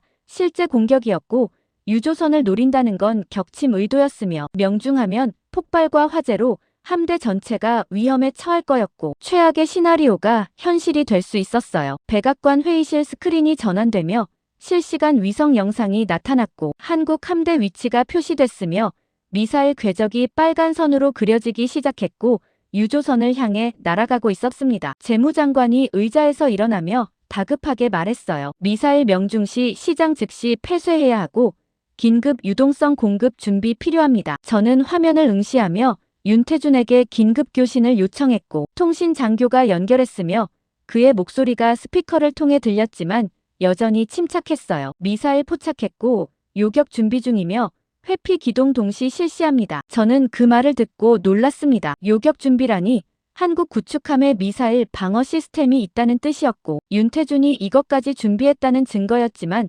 성공 가능성은 불확실했고 미사일 속도가 빠르면 요격 실패할 수도 있었어요. 화면에서 미사일이 유조선에 접근하고 있었고 거리가 급격히 좁혀지고 있었으며 충돌까지 30초도 남지 않은 상태였지만 그 순간 한국 구축함에서 요격 미사일이 발사됐고 하얀 연기 꼬리를 그리며 상승하기 시작했으며 이란 미사일을 향해 날아갔습니다. 국방장관이 숨을 죽이며 화면을 보고 있었고 재무장관도 의자를 붙잡고 있었으며 대통령은 팔짱을 낀 채 침묵하고 있었고 회의실 전체가 정적에 휩싸였어요. 두 미사일이 공중에서 충돌했고 폭발이 일어났으며 화면에 섬광이 번쩍였지만 유조선은 무사했고 계속 항해하고 있었으며 요격 성공이었습니다. 작전 통제실에서 환호성이 들렸고 통신 장교가 급히 보고했어요. 요격 성공했고 유조선 피해 없으며 한국 함대 계속 진행 중입니다. 저는 그 보고를 듣고 안도했지만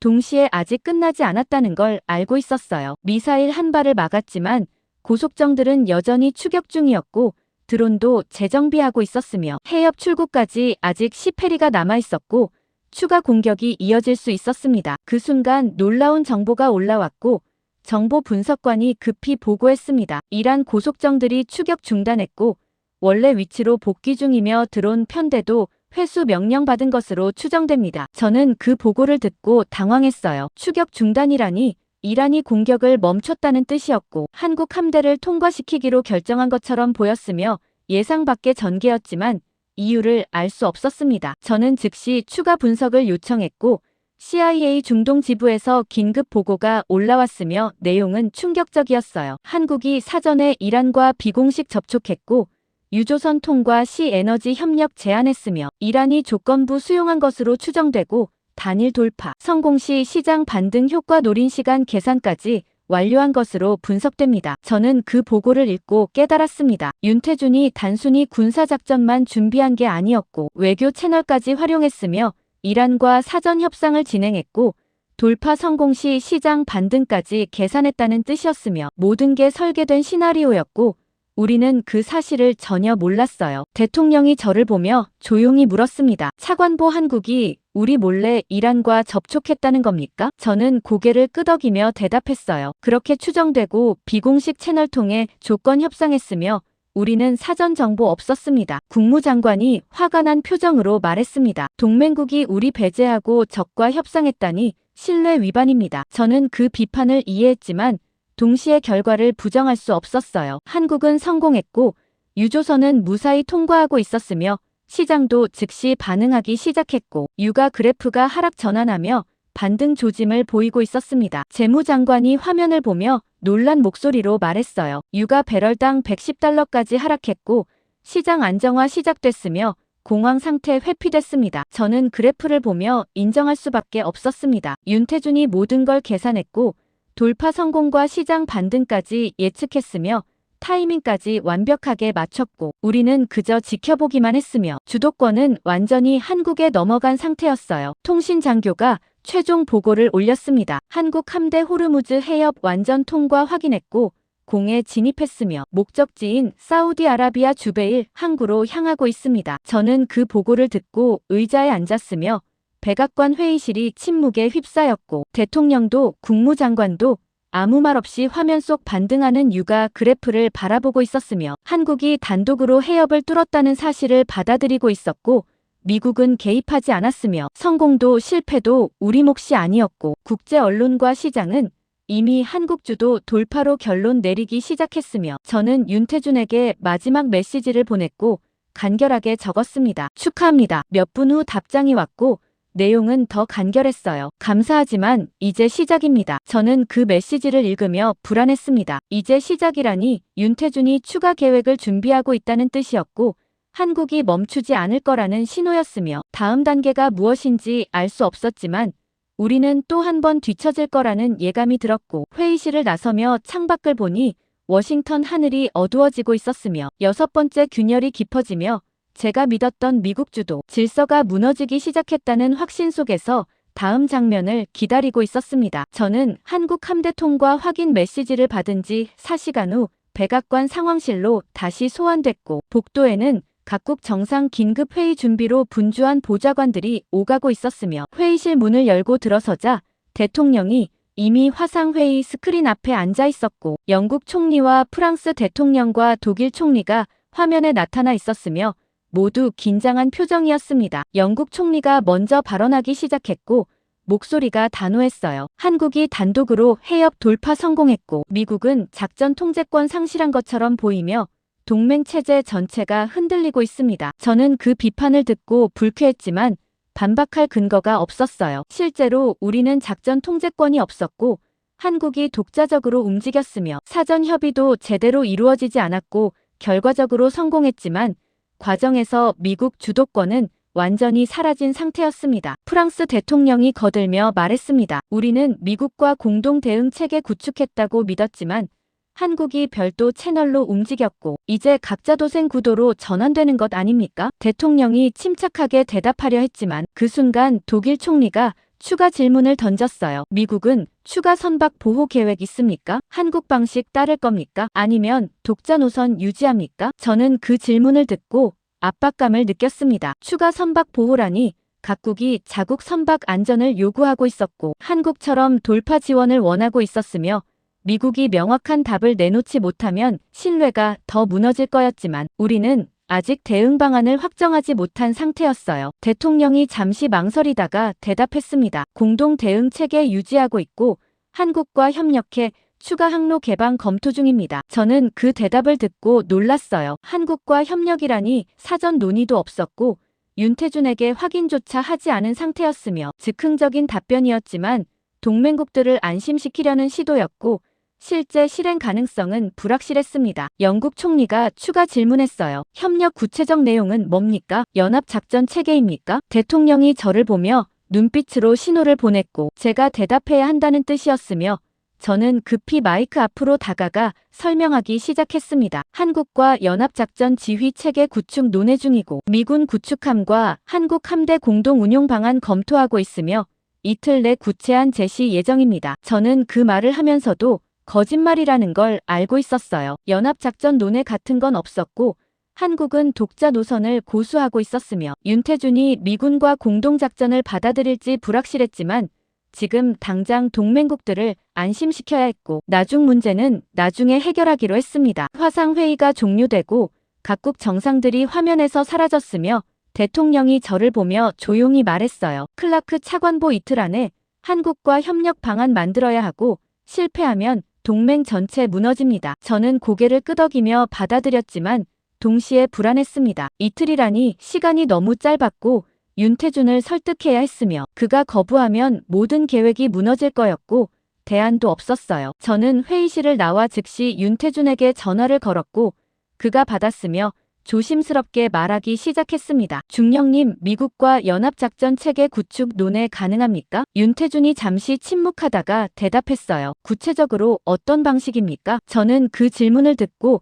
준비되지 않은 상태였다는 걸 깨달았습니다. 구체안이 없었고 즉흥적으로 제안한 거였으며 세부 사항은 전혀 검토하지 않았지만 지금 물러설 수 없었어요. 저는 신중하게 말했습니다. 미군 구축함과 한국 함대 공동으로 두 번째 항로 개방하고 양국 지휘관 실시간 협의 체계 구축하며 정보 공유 강화하는 방식입니다. 윤태준이 다시 침묵했고 몇 초가 지났으며 저는 그가 거부할 거라고 예상했지만 그의 대답은 예상 밖이었어요. 검토 가능하지만 조건 있습니다. 저는 그 말을 듣고 긴장했습니다. 조건이라니 윤태준이 뭔가 요구할 거였고 미국이 받아들이기 어려운 내용일 수도 있었으며 협상이 시작된 거였어요. 저는 조심스럽게 물었습니다. 어떤 조건입니까? 윤태준이 침착하게 대답했습니다. 작전 지휘권은 한국이 주도하고 미군은 지원 역할 수행하며 항로 설계와 타이밍 결정은 한국 측 판단 따릅니다. 저는 그 조건을 듣고 당황했어요. 작전 지휘권을 한국이 주도한다니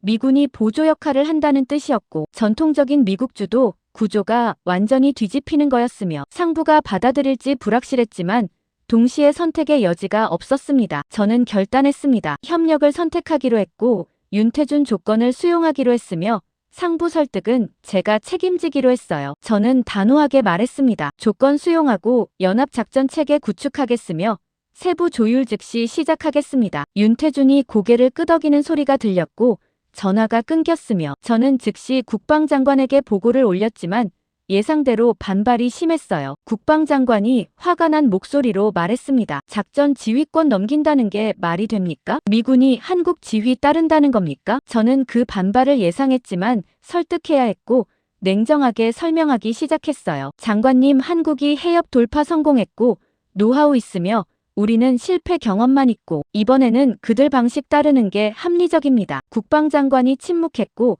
제 논리를 받아들이기 어려워하는 게 느껴졌지만 동시에 반박할 근거도 없었으며 결국 조건부 승인이 떨어졌어요. 이틀 후 한국과 미국 연합작전 체계가 공식 발표됐고 두 번째 항로 개방 계획이 동시에 공개됐으며 국제 언론이 즉시 반응하기 시작했지만 헤드라인은 우리가 원하던 방향이 아니었습니다. 한국 주도 해협 관리 체제 시작, 미국은 지원 역할이라는 제목이 CNN에 떴고 BBC도 비슷한 논조였으며 세계 질서 재편 시작이라는 분석 기사가 쏟아지기 시작했어요. 저는 백악관 상황실에서 뉴스를 보며 생각했습니다. 우리는 협력을 선택했지만 주도권은 잃었고 한국이 중심이 됐으며 미국은 보조 역할로 밀려났고 이게 새로운 질서의 시작이라는 걸 부정할 수 없었어요. 그 순간 윤태준에게서 메시지가 왔고 내용은 간결했습니다. 두 번째 선단 출항 준비 완료했고 48시간 후 동시 작전 개시합니다. 저는 그 메시지를 읽고 긴장했습니다. 48시간 후라니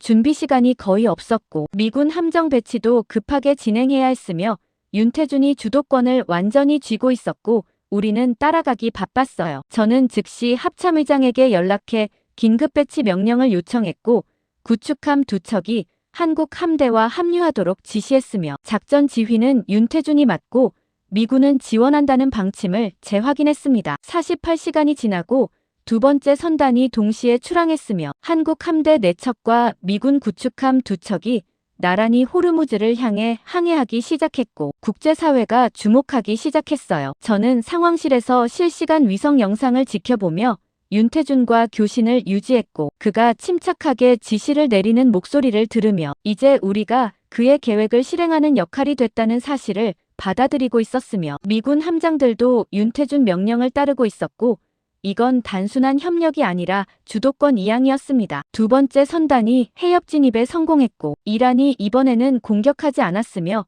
협상이 작동하고 있다는 증거였고 한국이 구축한 통로가 안정적으로 운영되기 시작했어요. 저는 화면을 보며 깨달았습니다. 세계 질서가 재편되고 있었고 미국 주도 체제가 흔들리고 있었으며 한국이 새로운 중심으로 부상하고 있었고 우리는 그 변화를 막을 수 없었으며 오히려 협력을 선택함으로써 인정한 거였고 백악관 상황실 창밖으로 해가 지고 있었으며 저는 윤태준에게 마지막 확인 메시지를 보냈고 간결하게 적었습니다. 작전 성공 확인했고 협력 지속하겠습니다. 답장은 오지 않았지만 화면 속에서 한국과 미국 함대가 나란히 항해하는 모습이 보였고 그게 답이었으며 7번째 균열이 완전히 벌어지며 제가 믿었던 세계가 무너지고 새로운 질서가 시작되고 있었고 더 이상 되돌릴 수 없다는 확신 속에서 다음 장면을 기다리고 있었습니다. 저는 두 번째 선단 성공을 확인한 지 6시간 후 펜타곤 지하 연합작전 통제센터에 서서 대형 스크린을 응시하고 있었고 화면에는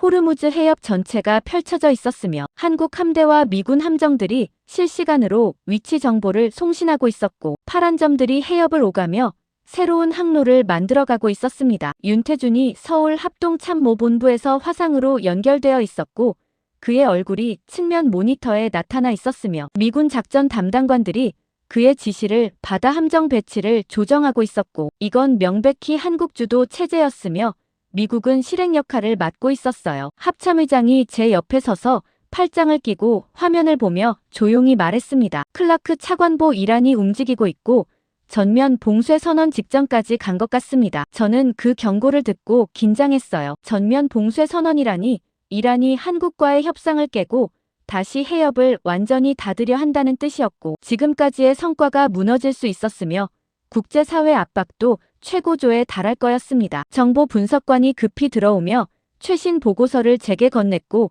표지에는 긴급 최우선이라는 빨간 글씨가 찍혀 있었으며 저는 파일을 열어 읽기 시작했어요. 이란 최고 지도자가 긴급 국가안보회의 소집했고 혁명수비대 사령관들 전원 참석했으며 해협 완전 폐쇄 안건 상정됐고 유엔 안보리도 즉각 휴전 요구 결의안 준비 중이라는 내용이었으며 국제사회 전체가 즉각 대응을 요구하고 있었습니다. 저는 보고서를 읽고 압박감을 느꼈습니다. 유엔까지 움직이고 있었고 휴전 요구라니 미국과 한국에게 작전 중단을 압박하는 거였으며 이란도 전면 봉쇄를 검토하고 있었고 양쪽에서 동시에 압박이 들어오는 상황이었어요. 합참의장이 저를 보며 단호하게 말했습니다. 군사적 충돌 확대 피해야 하고 작전 축소 검토 필요합니다. 저는 그 제안을 듣고 고민했습니다. 작전 축소라니 해협 통과 선단수를 줄이거나 일시 중단하는 방안이었고 이란과 국제사회 압박을 완화할 수 있었지만 동시에 윤태준이 구축한 항로 체계가 흔들릴 수 있었고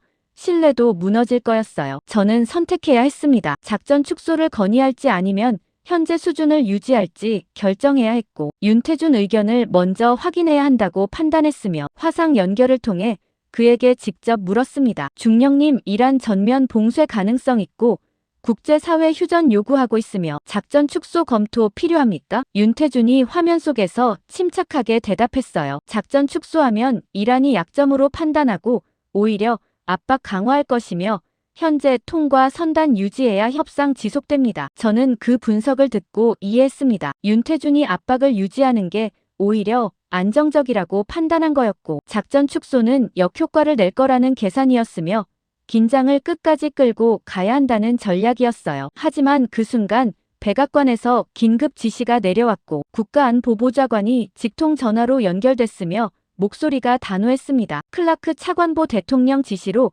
해협 통과 작전 일시 중단하고 이란과 협상 재개 준비하십시오. 저는 그 명령을 듣고 당황했어요. 일시 중단이라니 윤태준 분석과 정반대 결정이었고 백악관이 국제 압박에 굴복한 거였으며 작전 현장과 정치 판단이 충돌하는 상황이었지만 명령을 거부할 수 없었습니다. 저는 윤태준을 보며 조심스럽게 말했습니다. 중령님, 백악관에서 작전 일시 중단 지시 내렸고 따라야 합니다. 윤태준이 잠시 침묵하다가 대답했어요. 이해했지만 한국 함대는 독자 판단으로 작전 유지할 것이고 미군만 중단 가능합니다. 저는 그 대답을 듣고 복잡한 심경이었습니다. 한국은 독자 노선을 유지하겠다는 뜻이었고 미군만 빠지는 구도였으며 연합작전 체제가 균열나는 순간이었지만 동시에 윤태준 판단이 옳을 수도 있었고 백악관 결정이 오히려 위험할 수도 있었어요. 저는 결단해야 했습니다. 백악관 명령을 따라 미군 함정을 철수시킬지 아니면 명령을 무시하고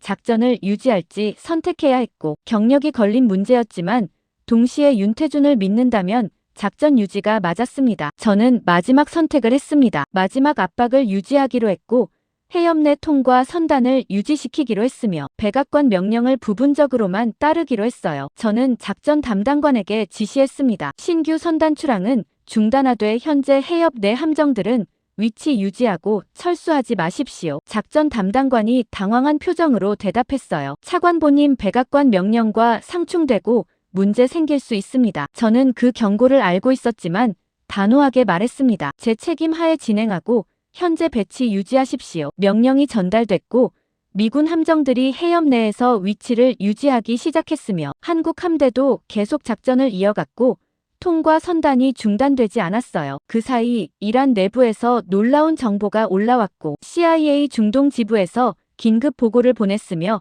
내용은 예상 밖이었습니다. 이란 경제 전문가 그룹이 최고 지도자에게 긴급 보고서 제출했고 해협 봉쇄 장기화 시 경제 붕괴 불가피하다는 분석 제시했으며 내부 세력 일부가 공격 중단 준비 중인 것으로 추정된다는 정보였고 윤태준 예측대로 이란이 흔들리기 시작한 거였어요. 저는 그 보고를 읽고 안도했습니다. 경제 붕괴 우려라니 이란 내부에서 압박이 작동하고 있었고 봉쇄를 계속 유지하기 어려워지고 있었으며 윤태준이 긴장 유지 전략이 맞았다는 증거였고 작전 중단했다면 이 기회를 놓쳤을 거였어요. 저는 즉시 윤태준에게 정보를 전달했고 그가 확인했으며 침착하게 대답했습니다. 예상 범위 내이고 이란이 48시간 내 입장 변경할 가능성 높으며 압박 계속 유지해야 합니다. 저는 고개를 끄덕이며 동의했고 작전 유지 결정이 옳았다는 확신이 들었으며 백악관에 상황 업데이트를 보고했지만 답변은 오지 않았고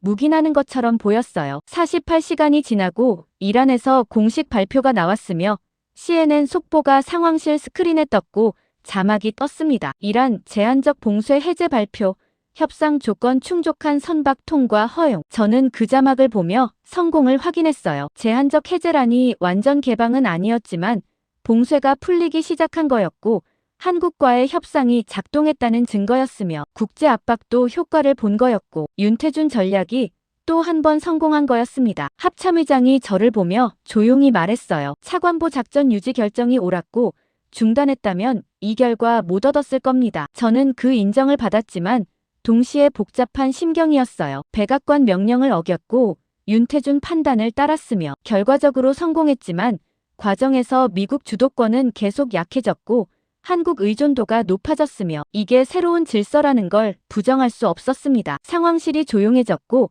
스크린에는 해협을 자유롭게 오가는 선박들이 표시되고 있었으며 한국 함대와 미군 함정들이 여전히 경계 태세를 유지하고 있었고 이란은 공격을 멈춘 상태였어요. 저는 윤태준에게 마지막 메시지를 보냈고 간결하게 적었습니다. 성공 축하하고 압박 유지 전략 옳았습니다. 답장은 오지 않았지만 화면 속에서 한국 함대가 계속 항해하는 모습이 보였고 그게 답이었으며 충돌 직전 상황이 멈췄지만 누구도 승리를 선언하지 못한 채 정적이 흘렀고 미국은 협력했지만 주도하지 못했으며 한국이 결정했고 우리는 따랐으며 8번째 균열이 완전히 벌어지며 제가 서 있던 자리가 더 이상 중심이 아니라는 사실을 받아들이고 있었고 백악관에서 곧 추가 지시가 올 거였지만 이미 현장은 끝났으며 윤태준이 승리했고 저는 그걸 지켜본 관찰자였다는 확신 속에서 다음 보고서를 준비해야 한다는 부담감을 느끼고 있었습니다. 저는 이란 제한적 봉쇄 해제 발표를 확인한 지 이틀 후 백악관 지하 개인 사무실에서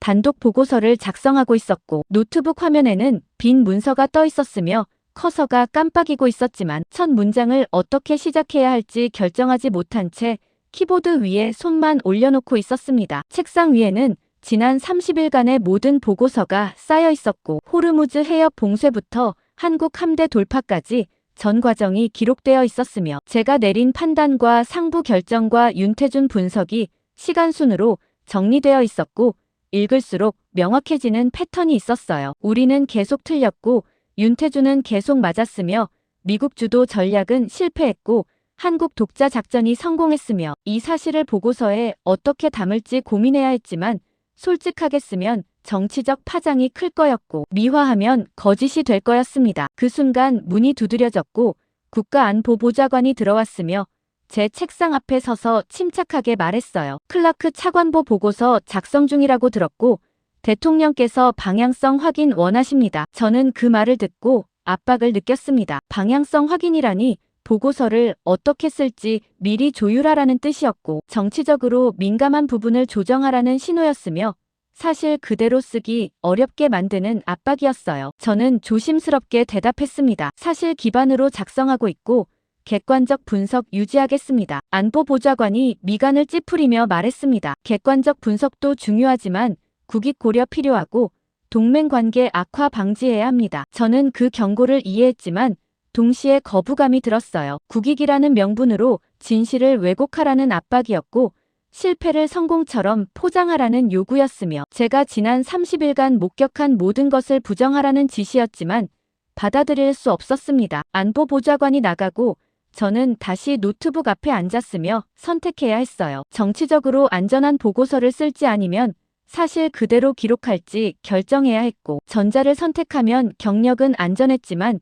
양심을 속이는 거였고 후자를 선택하면 진실은 남지만 책임 추궁을 받을 거였습니다. 저는 깊게 숨을 들이마시고 결단했습니다. 사실 그대로 기록하기로 했고 정치적 결과는 감수하기로 했으며 첫 문장을 입력하기 시작했어요. 호르무즈 해협 위기 대응 과정에서 미국은 전략적 주도권을 상실했고 대한민국이 실질적 문제 해결 주체로 부상했으며 이는 국제 질서 재편의 신호입니다. 저는 그 문장을 입력하고 잠시 멈췄습니다. 너무 직설적이었고 상부가 받아들이기 어려운 표현이었지만 사실이었고 지난 30일간 제가 목격한 현실이었으며 윤태준이 증명한 결과였어요. 저는 계속 작성하기 시작했고 초기 판단 오류부터 기록하기 시작했으며 첫 번째 타격 후 이란 봉쇄를 끝으로 착각했던 순간과 프랑스 협상을 신뢰했다가 배신당한 과정과 외곽, 봉쇄 작전이 역효과를 낸 사실까지 전부 포함시켰습니다. 그리고 윤태준 분석을 무시했던 장면들도 빠짐없이 적었어요. 이란 내부 분열 가설을 고집했다가 단일 지휘 체계로 판명된 사실과 외곽, 봉쇄가 전면 봉쇄를 유도할 거라는 경고를 무시한 결정과 한국 함대 출항을 방관했다가 성공을 목격한 순간까지 시간순으로 정리했고 제 판단 실수도 숨기지 않았습니다. 보고서 중반부에는 국제 언론 반응을 포함시켰고 CNN과 BBC와 로이터가 모두 한국 주도 돌파로 보도한 사실을 기록했으며 금융시장도 같은 결론을 내렸다는 데이터를 첨부했고 유가 반등 시점이 한국 함대 통과 직후였다는 그래프를 넣었어요. 그 순간 제 개인 단말기에 긴급 뉴스 알림이 떴고 워싱턴 포스트 속보였으며 제목을 확인했습니다. 미 의회 국방위원회 호르무즈 사태 청문회 소지 작전 실패 책임 추궁 예고. 저는 그 제목을 보며 예상했던 수순이라고 받아들였어요. 의회가 움직이기 시작했고 책임 공방이 시작될 거였으며 국방부와 백악관이 서로 책임을 떠넘길 거였고 저도 증인으로 소환될 가능성이 높았지만 이미 각오한 상태였습니다. 저는 보고서 작성을 계속했고 결론 부분에 도달했으며 가장 중요한 문장을 입력하기 시작했어요. 작전 핵심 기여는 대한민국이었고 윤태준 중령의 전략 분석이 모든 단계에서 미국 판단보다 정확했으며 한국 함대 독자 돌파가 봉쇄 해제의 결정적 계기였고 미국은 협력 역할에 머물렀으며 이는 향후 동맹 구조 재검토 필요성을 시사합니다. 저는 그 문장을 입력하고 저장했으며 보고서 전체를 다시 읽기 시작했지만 수정할 부분이 없었고 모든 내용이 사실이었으며 데이터로 뒷받침됐고 제 양심에 부끄럽지 않았어요. 보고서를 완성하고 첨부 파일을 정리했으며 대통령과 국방장관과 국무장관에게 동시 전송 준비를 했지만 그 순간 망설여졌습니다. 전송하는 순간 되돌릴 수 없었고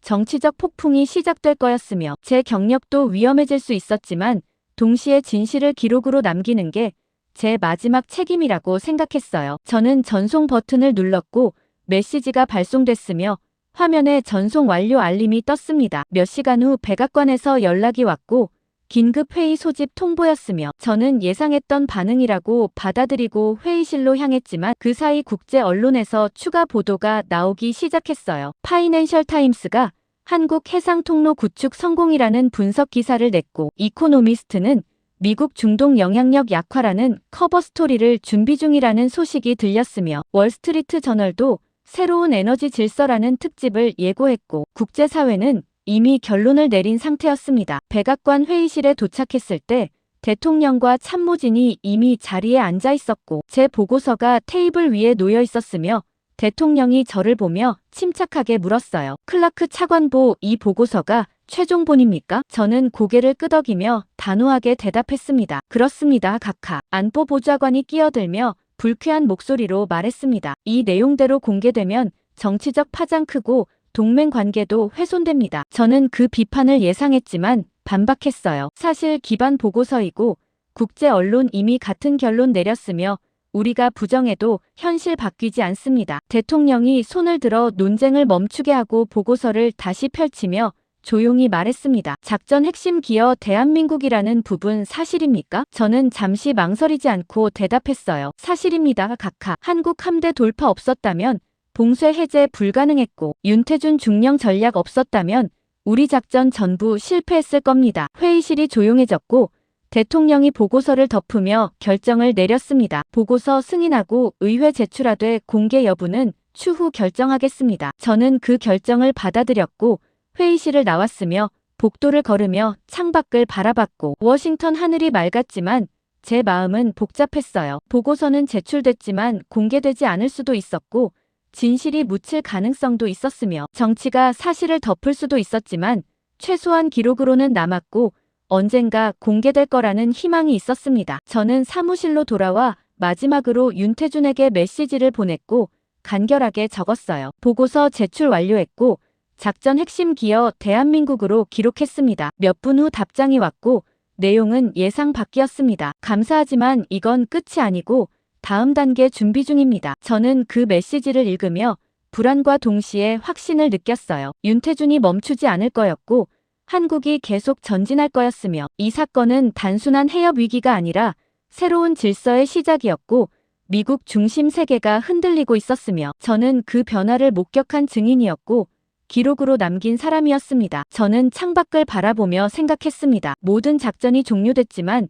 정치적 책임 공방은 이제 시작이었고 의회 청문회가 기다리고 있었으며 제 보고서가 어떻게 사용될지 알 수 없었지만 진실은 기록됐고 윤태준은 승리했으며 한국은 주도권을 확보했고 세계는 이미 결론을 내렸으며 제가 할 수 있는 건 다 했다는 확신 속에서 다음 장을 기다리고 있었고 이 이야기가 단순한 해협 위기가 아니라 새로운 질서의 시작이었다는 여운 속에서 노트북을 닫으며 마지막 균열이 완전히 벌어졌고 제가 서 있던 세계가 무너졌으며 새로운 시대가 열렸다는 사실을 받아들이고 있었습니다.